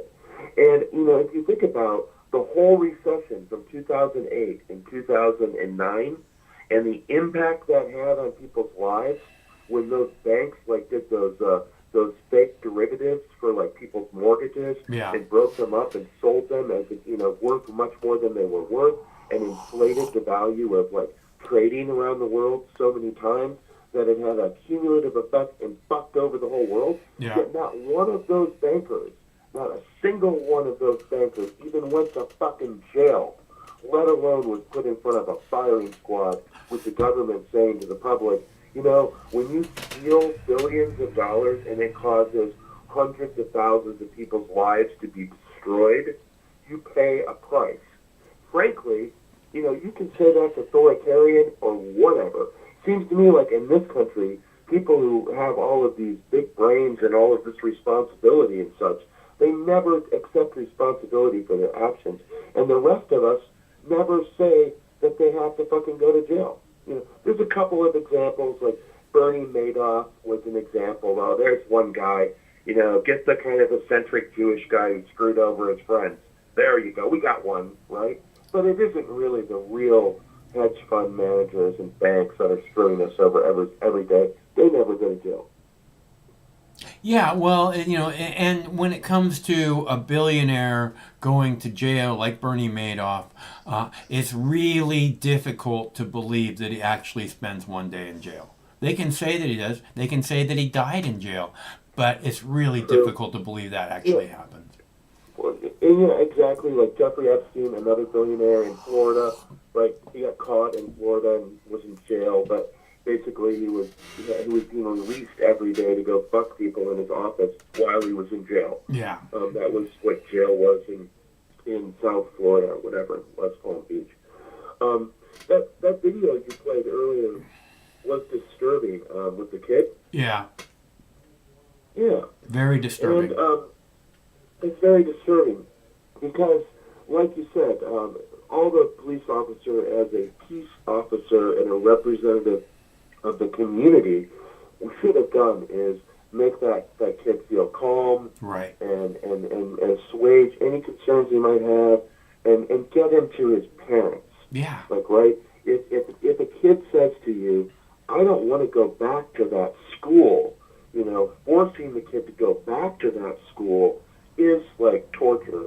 When, in fact, he might have a legitimate reason why he was having a shitty day. And why didn't they send the school psychologist or the nurse to go and find the kid with the cops or whatever? I mean, it just seems, whatever. It's indicative of how we treat people in this country, basically. I mean, kind of, it's kind of that way. I don't think those people. Well, I just want to say again that was a choice that they made too. They didn't have to be fucking rabid dog cops. They could have been, hey buddy, how's it going? Oh, everybody's looking for you. What's going on? And instead they chose to act like he's a fucking, lifetime criminal. And there's a good chance they just made him one. Yeah, I bet that kid is fucking scarred. I mean, his face has been on TV, and and also his parents are filing a lawsuit. But I mean, his rights, he's standing up for his parents or standing up for his rights. That's all cool, but it's going to have an impact on his life, what those people did to him. Yeah. And it was unnecessary. And what a fucking waste of money for the people in Montgomery County or wherever the fuck that was, right? What a waste of money for those people, because their police don't know how to treat people like human beings. So taxpayers are literally like paying for bad policing, right? Yeah. So, I mean, and why do these people never check? Why don't they? Why wasn't this person fired immediately, or had some kind of immediate reprimand and be dismissed or something as a result of bad behavior? So it seems like the police always like have the police's back, right? Right. And this next story, there's one story I wanted to share with you tonight, and this is from the Free Thought Project, to Libertarian site, and it's the author's Matt Agoras. It was posted yesterday, and apparently earlier in the week there was a person. His name is Richland County Sheriff Leon Lott, and Leon Lott has been named Sheriff of the Year for the entire United States. All right, and if you do like a Google or a DuckDuckGo, or you do a search for for this guy Leon Lott in the news feed, there's these stories from television stations out east like WIS-TV, WABC Columbia. It was in South Carolina. All of these news stations from the area were covering this event, in kind of a gleeful way. This guy is now America's Sheriff of the Year. Well, this story is called America's Sheriff of the Year covered up a school cop preying on children for over 10 years, as noted in a lawsuit, right? Yeah. This is who they think is like the best sheriff in the United States. Right. And I'll be really brief, but this is really fucking weird. It says the decision was undoubtedly made months ago, but there are likely some members of the association who are worried they might have egg on their face with this move. Around the same time the association made their decision, a lawsuit was filed accusing Lott and internal investigators within his department for covering up sexual abuse of children for nearly a decade. According to the suit, Lott, along with multiple members of his department, covered up the child sex crimes of the now former deputy, Jane Bradley, from 2010 to 2019. The cover-up, according to filings, was carried out to save the department from embarrassment and liability, a 9-year conspiracy which has since proven futile. Lott and Ewing, the former deputy supervisor, deliberately and systematically concealed Deputy Brady's predatory nature and concealed their own knowledge of his predatory nature, according to the filing. He has since been arrested. Bradley, the person accused of the crime, he was been arrested and charged with third-degree criminal sexual conduct and sexual battery. At the time of his arrest, Lott and the department were quick to distance themselves from the alleged child predator. Quote, "I'm sick to my stomach over the thought of this girl being victimized by one of my former deputies. No child should be subjected to this, and I'm disgusted with what happened with someone who was entrusted with protecting our children." And he says, we didn't ignore this. Anyway, it looks like he did fucking ignore this. And that, like, many people in his police department were aware of what this person was doing. And they didn't say anything. And what's amazing is that this guy was on Monday or Tuesday determined to be America's Sheriff of the Year, dude. This is the kind of person that, America's sheriffs look up to. The kind of guy who lets his deputy slide for 10 years as they're sexually molesting children. I think that says something about the culture of policing, Mike. They believe they can get away with anything. It's like what I was saying about, Tommy Lay, where he's coming home from school, about to graduate high school. He's carrying a ballpoint pen, and they shoot him in the back. And then they say he was carrying a knife. And for months and months and months, the cops lied. All these cops conspired together and lied about him carrying a knife. And then later, it's found out that it wasn't a knife, it was a ballpoint pen. Do you think any of those cops knew that it was a ballpoint pen? but at the scene of the crime, where they tape everything off and cover every inch of the fucking place and never found a fucking knife? Do you think those cops knew? And you think they're covering up for that? Yeah, just like this cop is covering up for a fucking pedophile. That's who they all are. If they're shooting fucking 17-year-olds in the fucking back, it's worse than them being pedophiles. Okay? Pedophile, I agree. yeah. I agree with you. Yeah. This is what we have for police in this country.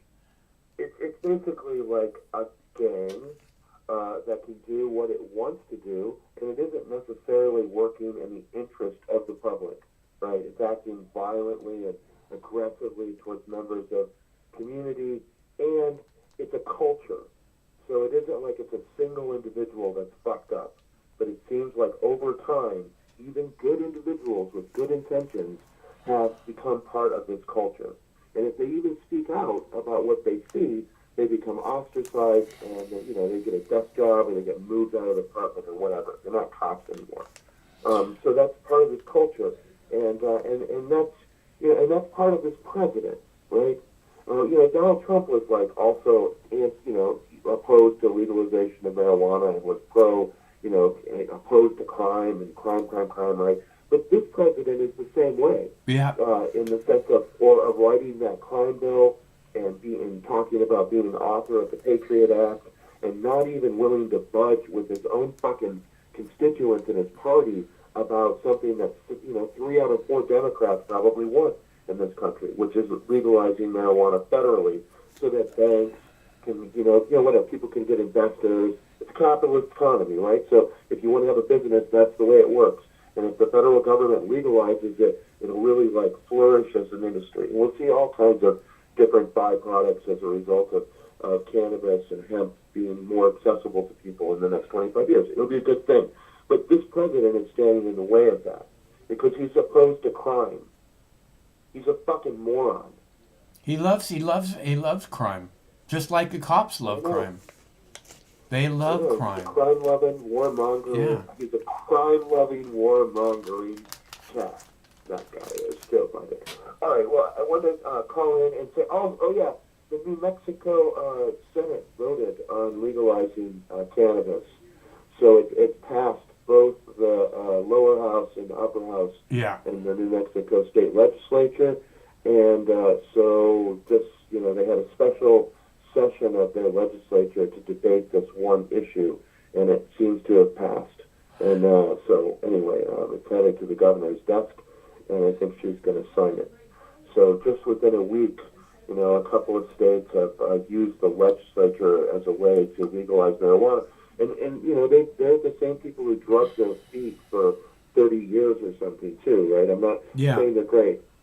However, it's showing that they can't just fuck over their constituents. They have to listen to them a little bit. Yeah, I think New Mexico is looking more and more progressive. They seem to be headed a better direction than a lot of other states. So, and I lived in Albuquerque for a couple of years, and in the high desert. Yeah, it's actually Albuquerque is higher elevation than Denver, so it's very high desert. Yeah, and it was. I never had a problem there. The people were super awesome. But I never considered it to be very progressive. So I keep being kind of surprised by this stuff with, they're doing a lot of stuff when it comes to police brutality and. So that's where they elected that guy Gary Johnson to be the governor of New Mexico. Yeah. And he ran as the Libertarian candidate, I think, in 2012. But I believe he may have even been an independent when he was governor. I don't know if he was Republican, but I think he was an independent when he was governor, or something like Libertarian. Yeah. Yeah, he's a libertarian, but so there's definitely I don't know. It's a very poor state. It's probably the poorest state in that region. So I'm sure that legalizing marijuana is going to have economic benefits for people living in New Mexico. It's going to have economic benefits for every state that legalizes it, I guarantee. Yeah. I mean, that's kind of the whole point, is all that money now is going to the black market. which I don't mind where the weed money. I don't really mind where the weed money goes because the black market in that is like your neighbors and stuff. But it's also going for lawyers, and for like court proceedings. Yeah. And there's this bail bondsman, all this industry that's associated with it being a crime. And the states are going to say, if they're smart about it and they don't, have these little nanny laws associated with it that'll get people for these other things so they can fill their jails up, which is what they want to do. Right. But, but just on its face, if they do the right thing, they can save the taxpayers money because there's no reason to put people in jail. And I've told you this number, 650 people out of 100,000 people in the United States are incarcerated. It's like 4 or 5 times higher than most countries in the world. Yeah. It's we have more people in prison than China and Russia combined. Yeah, and more people in prison per capita than like Canada and Mexico, like our neighbors. You'd think we'd be kind of right around there, you know what I mean? But for some reason, we want to put people in jail and we want to punish people. It might be part of like our Protestant, Puritan, God kind of way of thinking, and that could be part of it. But whatever it is, it needs to be addressed because it's just destroying people's lives and it's super fucking expensive and it doesn't even solve any problems. No, it makes it worse. It makes the problem much, much worse. Yeah. I'm going to listen to the rest of the callers, and I appreciate you taking my call. And thanks for all the stories and for all the calls today. They all have been very good calls. It's good to hear from you, and I hope we talk again soon. Yeah, have a good night, Mike. Okay, you too. That's our buddy Chris from Olympia. I'm down to one video, so if you guys want to call, now would be the time. The video that I'm left, the last video I have here, is about Facebook deleting a new interview with Donald Trump. Because in saying that Donald Trump's voice will not be allowed to be published on their platform. Again, a platform being like a soapbox that people stand up in the middle of the town square and say, "Hey, everyone, did you know this?" And if people want to listen, they listen. And if they don't want to listen, they don't listen. They move on to wherever it was they're going. Or they go listen to someone else.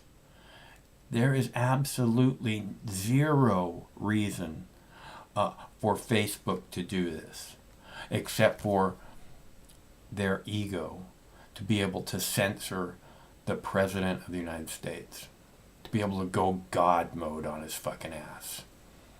Those people are fucked up. Facebook should be immediately seized by the government, Twitter, YouTube, because they're not fighting to protect your freedom of speech. When you have a format that's all about you, as in YouTube, the last thing they should be doing is censoring you.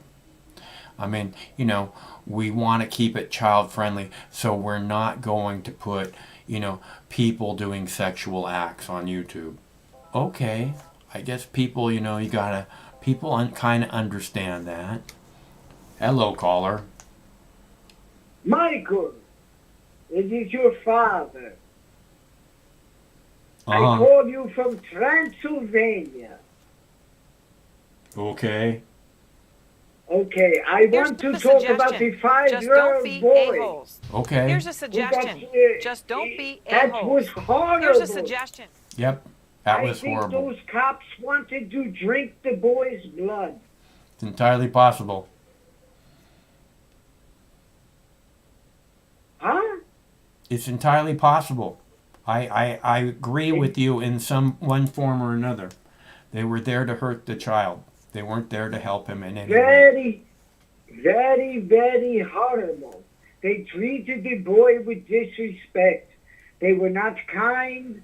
They wanted to bring the fear of Satan into him. And as we know, you do not bring the fear of Satan into another human being until they are at least 16 years of age. I don't think that the age is a weird thing, But again, if the cops want us to look at them as if they're heroes, then they ought to fucking act like it. What about the cops fighting Antifa? They are real heroes, though, Michael. No, that's incorrect. You can't fight protesters and think that you're in the land of the free, again, trying to suppress freedom of speech. You can't do that and call yourself a hero. What if Michael, I taught you at a very young age, you should not smash windows, Michael. Antifa smashes windows. Sometimes windows. That is illegal. Sometimes windows have to be smashed.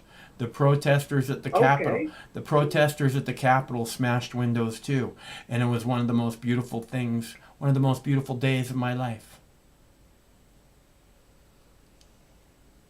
Michael, did you smash windows in Seattle? Did you smash 1, 2, 3 windows? No, my window smashing days are gone. I stick to smashing souls now. Smashing souls? Very good. Michael, I am so glad you are acting like a grown-up rabbi now. Smashing souls is your job. Suck the blood from the souls. Take the life essence to keep you alive. There is no blood in souls to start with. Okay, souls do not possess blood, so we're all on the same page. I don't know about that, Michael, but you are definitely sucking the soul out of me, and thank God for that. You go on and eat all the blood and all the souls from all the bad people.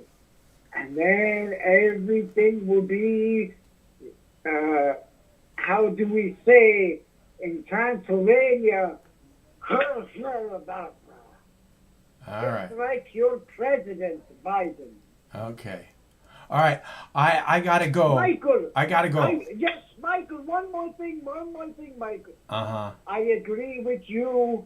Those cops, very bad people, Michael. You should swoop down, turn into bats. Swoop down and drink the blood of those evil, bad cops that want to torment those children. We should hold the police to a higher standard, okay? That's all there is to it. All right. It's good to hear from you. Thanks for calling. Good to hear from you, Michael. I will tell Mama you love her. Goodbye. Goodbye. Okay, so I just saw a Viagra commercial on TV. It said 40 pills, 40 blue pills or 40 yellow pills. I'm pretty sure that's a Viagra or Cialis choice. I'm not positive. I think those pills are very dangerous. I would recommend that if you can to stay away from them. But I just saw a Viagra, Cialis commercial, and the whole thing with chicks in bikinis, right? It was just incredibly hot chicks wearing bikinis. And any guy who needs a Viagra to be with an incredibly hot chick like that, there's something wrong beyond just your penis. So you know. I'm just saying. Okay, so I am down to one video, people. I have one video left. Do you hear what I'm saying? Oh. So if you want to call, now's the time to do it. Hello, caller. Mike. Yes. This is Al. Hey, Al. What up? Just doing this thing that I do. What's going on with you? Man, I'm just watching some TV. The usual. Sitting here with my little dog. I wanted to tell you guys about some gardening tips. Okay. Most important thing, don't use Miracle Grow. No. Okay? No. Don't use Miracle Grow, especially their soil, because I used some of that 2 years ago, and it's not just like bad for the crops. It's not good at all. It like I think one of them mutated because of that. Huh. Yeah, it's good that you're sharing this information with the callers. I'm using the ocean forest and some other stuff, but it's not Miracle-Gro. Yeah, when I started like a couple years ago, I was like, well, I'll give it a shot. It's the cheap stuff, but I'm just experimenting, and then, oh my God, it got so soggy and stuff that it was starting to grow mushrooms in it all over the place. Wow. Which, I mean, that's something you got to be real careful about, because it's okay to have some mycology going on in your soil, but you don't really want a lot of it like that. This thing was popping mushrooms out like every day. It was just ridiculous. That's pretty crazy. Yeah, I think it affected the genetics of the plants even. It was that bad. But like a lot of the normal stuff is good. Just like what are you growing this summer? Need a lot of what? What are you growing this summer? Well, I use a mix of different things. I like to kind of stack the pots. What I'll do, okay, like you know how you like to put something at the bottom of your hole?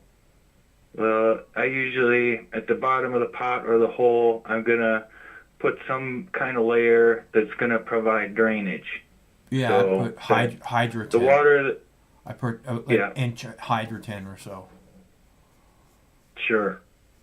And then in the middle, I like to put like your whatever kind of potting mix or whatever kind of pre-made soil you got that has any kind of nutrients in it.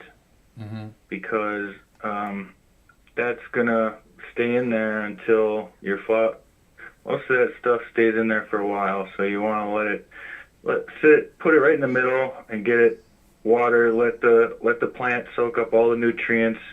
And then for your topsoil, you use, I like to use this pro-grade, really light stuff. It's really light and fluffy. It comes in a white bag. I forget the name, but just, you want the stuff that doesn't have any fertilizer or any nutrients in it.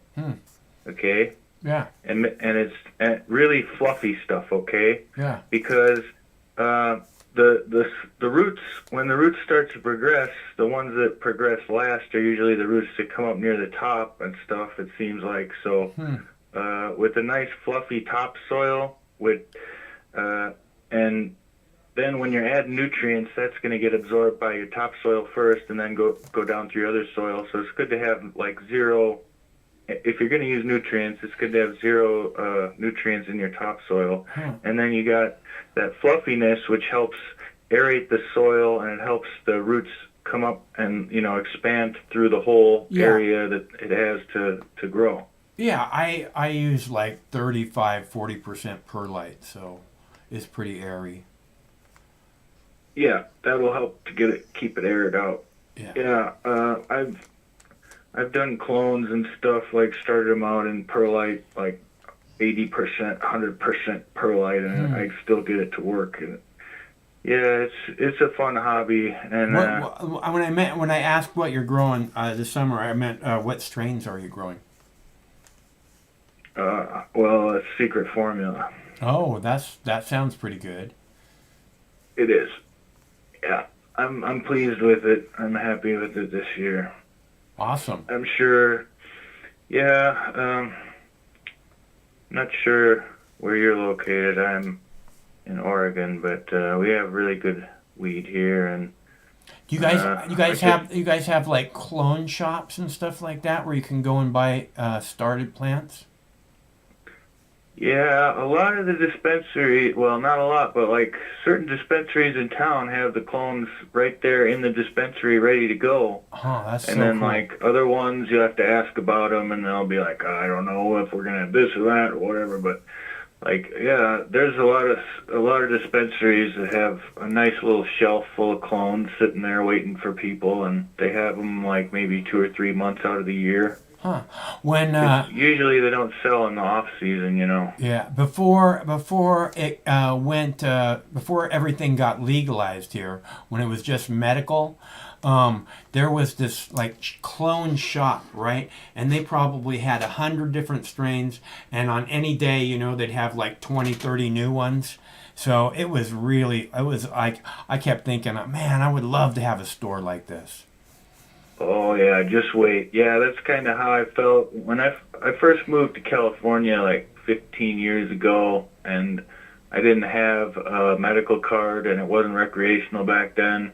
So, you know, I was thinking the same way, and then I finally got a medical card, which isn't that hard to get in California, but I didn't have any place to grow, and I was thinking, yeah, just wait till I can find some place to grow a nice plant.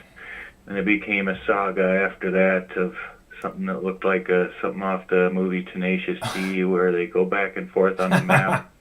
You know, I know that's a parody of some other movie, but that's actually, my life was like a parody of that movie. And like, when I first got to California, I met this girl who was quite insane, and we rented that movie and watched it too, and it was just weird how much it paralleled what followed. That is, like, I first drove straight out to California, and I was like, I'll just settle down with this girl here, and yeah, that always works, you know.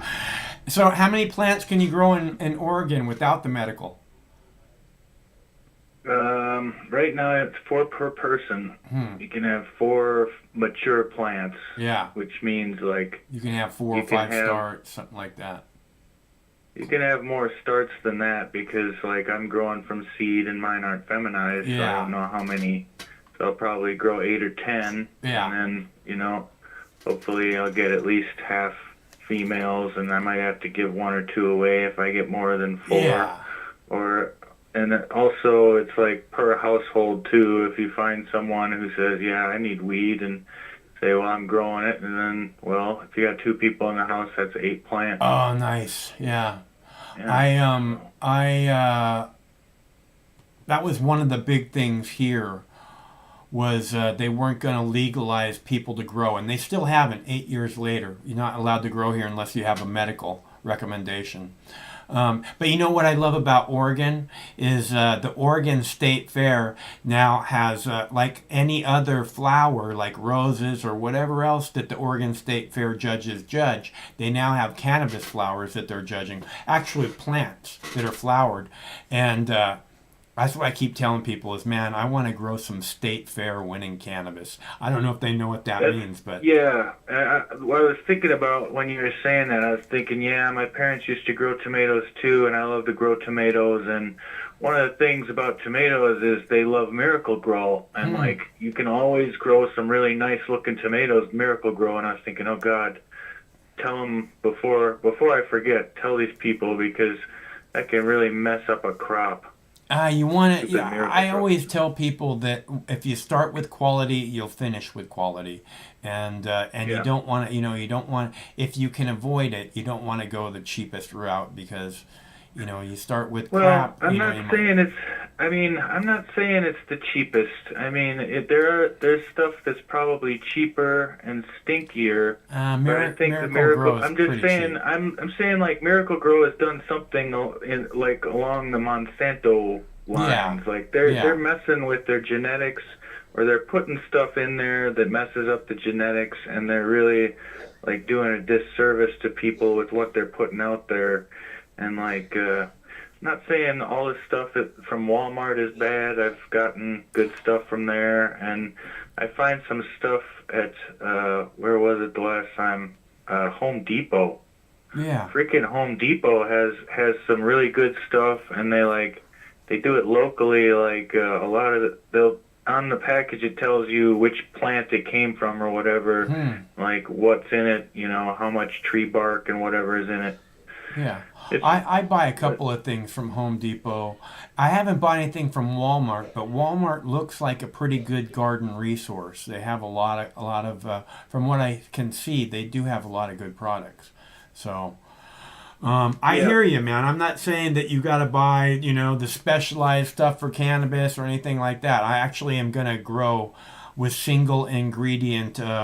My feeding the plants is going to be single ingredient organics, like worm castings and back guano and stuff like that, kelp, fish bones. Yeah, Yeah, and if you're growing outdoor, a lot of people have good soil. Like I grew up in Minnesota, and we had great soil. Didn't need any fertilizer. Used to get huge plants. Yeah, that's awesome. Like plants that were 8-9 feet tall and stuff. But like if you got decent soil, all you need to do is till it up, and you might want to do like you're talking, add something in the bottom of the hole, or add a little bit of something special, but. The main thing is the plant has enough aeration, the soil has enough aeration that the plant's roots can grow and expand in all directions, take the rocks out of the hole. Like that simple stuff. But like, yeah. I actually have an OLCC marijuana worker's permit. I've actually worked at a couple grow facilities, and so I know like pretty much. I know a lot about every step of the process, and it's been a hobby of mine since I was young, and yeah, I'm getting old now. I'm 42. It's that's still young. I think it's a really cool hobby too, you know, and that's why I kind of am trying to recommend it to people. It's not just that; it's like a very rewarding hobby. It's like when you have more weed than you know what to do with, you find some pretty cool things to do with it. Let me tell you.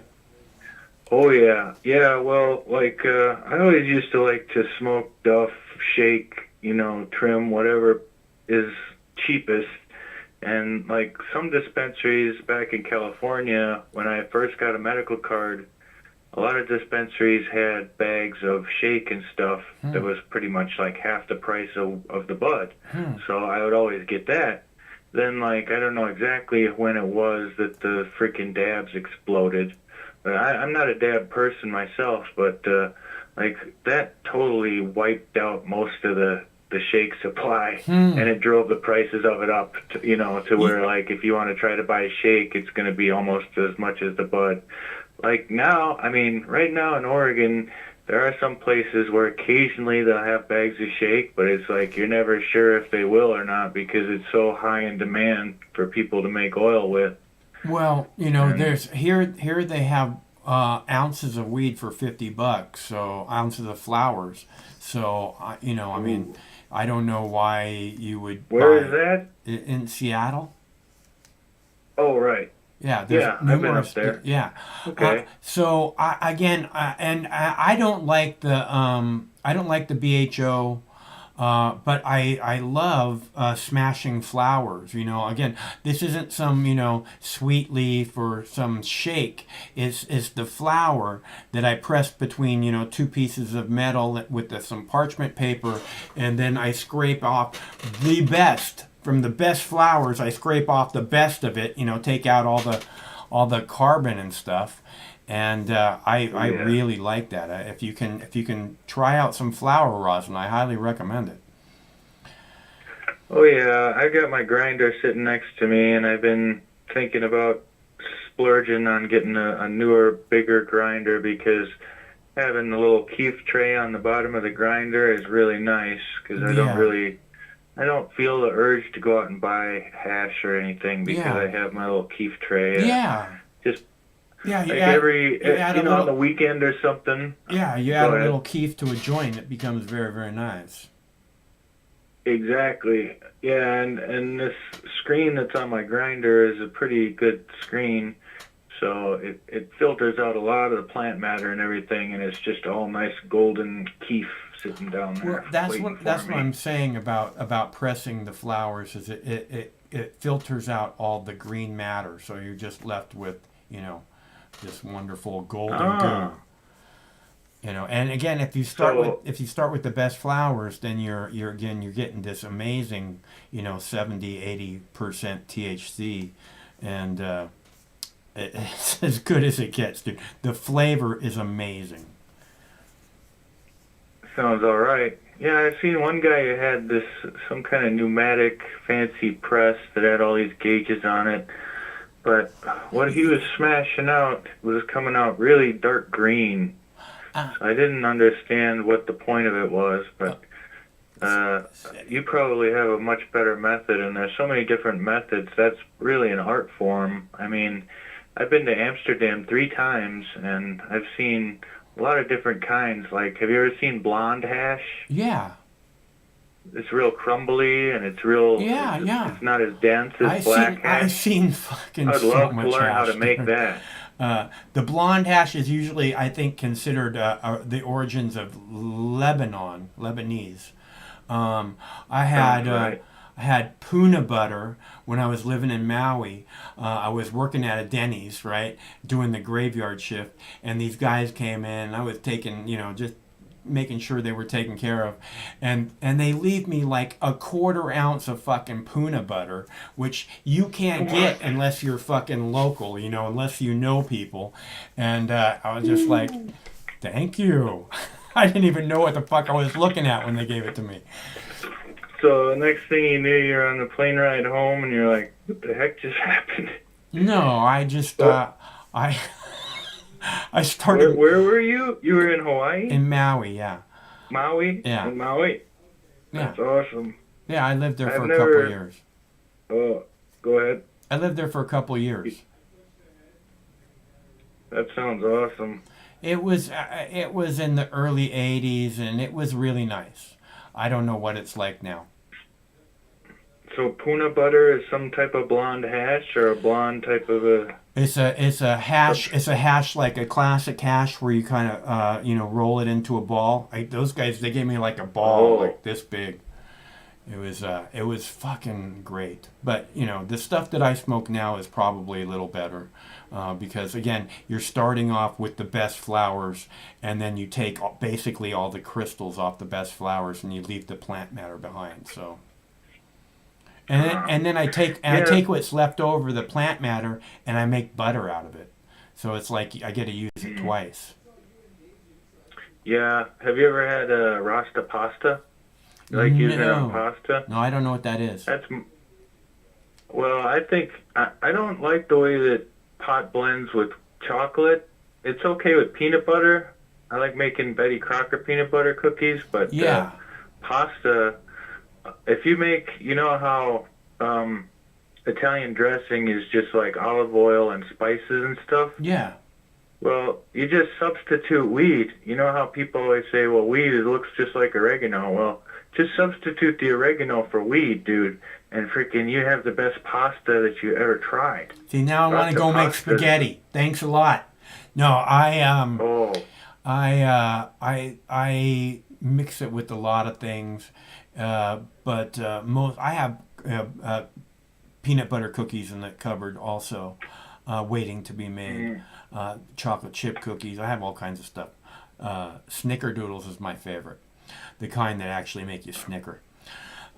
So, it's like you said, it's a cool hobby, and there's a culture that's just waiting to explode, right? This hemp, this cannabis culture is just being completely suppressed for the last 100 years, and there's just limitless things that we can do with this unbelievable renewable resource, and that's a big part of the reason why it's been suppressed, is because they don't want us to have an easily renewable resource. So. But what I'm saying is there's this whole fucking technology, whole industry, and then this whole culture that's just waiting to explode. And again, this is a big part of when I talk about humans being suppressed from the next evolution. I honestly believe cannabis is part of the next evolution, and hopefully we'll start to get it a little bit faster now. Yes, hopefully. I think that the ball is definitely rolling. I mean, there must be at least 20 states that have gone legal, and a lot of them are recreational now too. So yeah, the ball is rolling, and it's headed the right direction. We just have the wrong people still in charge. That's all.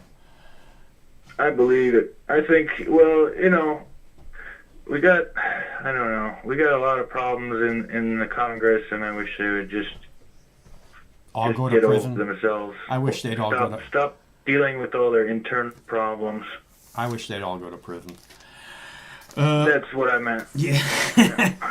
All right, bro. What's your name? Alan Alchesky. Hey, Al. Good talking to you, Mike. Yeah, it's good to hear from you. I look forward to talking to you soon. Okay. All right. Okay. Have a good night. Stay cool. Later on. And that was Al from Oregon. And it's cool to hear from Al. I like the Oregon laws. Everybody gets to grow 4 plants. It's not a lot of plants, but it's enough to keep a continuous garden going, which means that you have 4 plants in flower. That's what he was saying, 4 mature plants. And then you have another 4 plants vegetating, right? And then you have mother plants, which are also vegetating, which you take clones from, and then you can have little baby starts on top of that, that's what 4 mature plants means. So you can keep 4 plants in flower constantly.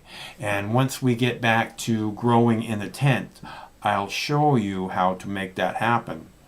Or I'll try and show you what it is I was just talking about, once we get back to the tent. Since we don't have any callers, I'm going to go ahead and play my last video for you guys. It is about Facebook censoring a new Donald Trump interview and saying that the voice of Donald Trump will not be allowed on their platform any longer. Which again is this bullshit thing. I'm no Donald Trump fan, but the censorship of the President of the United States on a platform where he's getting out important messages to the people of America and the world. Who the fuck does Facebook think they are? Who the fuck does Twitter think they are? Okay, those organizations have to go, or at least the leadership in those organizations have to go to prison. Because again, they're violating people's rights.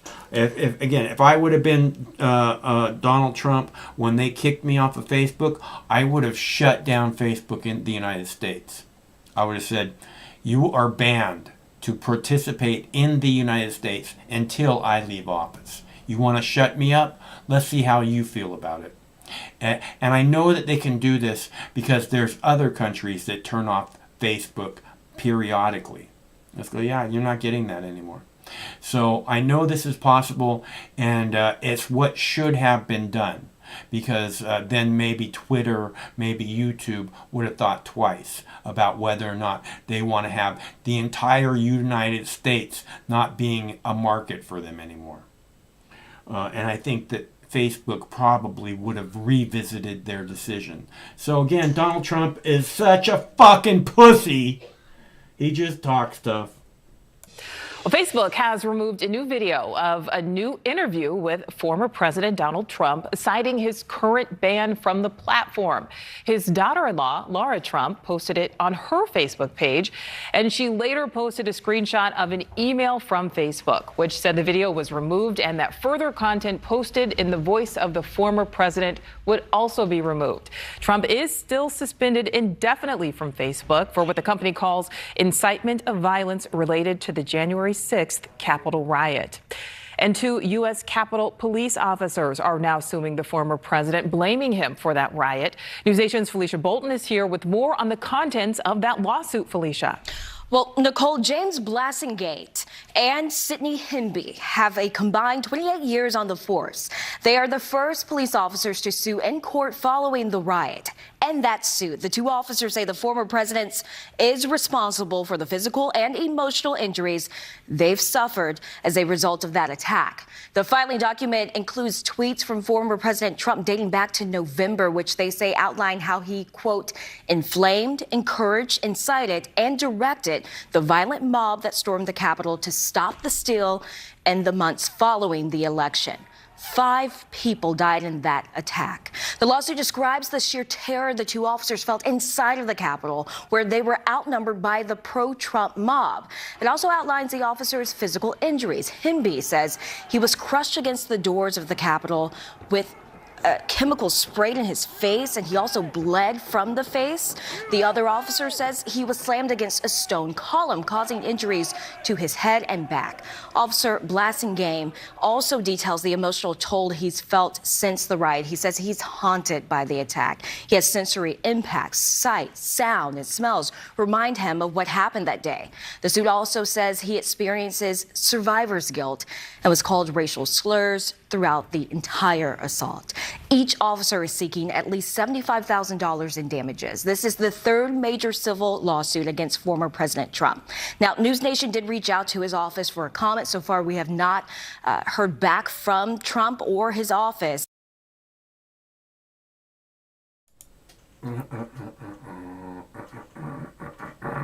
Okay, there's my beautiful baby. Hi, boo-boo. We'll go brush teethies in a minute. Okay, so we still have no callers, and I have to brush teethies. So, we do this every Monday through Friday at 7 p.m. Pacific time, which means we'll be back tomorrow, same Mox time, same Mox channel. Until then, stay cool, because because one of these days this war is going to end. Stay cool till then.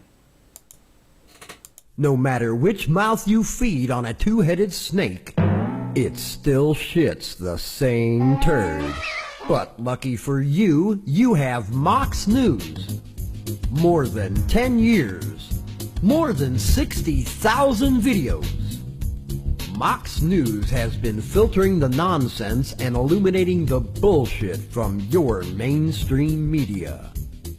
Turn off your TV and turn on to Mox News. For over a decade, documenting the socio-political events that have etched and carved the pathways that define today's modern mess, Mox News has been providing clarity while faithfully bringing you today's relevant stories 100% commercial-free and subscription-free. And just like Lady Liberty vows to remain free. But at this time, we're asking you for your help, your patronage, and your support to keep the lights on and the videos rolling. For less than 17 cents per day, you can become a basic subscriber, knowing that your donation is truly making a difference that will help continue bringing the news stories that make a difference in your life. Turn on, tune in, and drop a couple dimes today by clicking the link below or visiting moxnews.com and show your support at any level. From a single one-time donation or dedicated monthly subscriber, do it now in less than 2 minutes. All donations are safe, securely processed, and verified using PayPal, Visa, MasterCard, American Express, or Discover Card. As always, we're sure you'll find something of interest each and every day. This holiday season, give the gift of Mox. moxnews.com.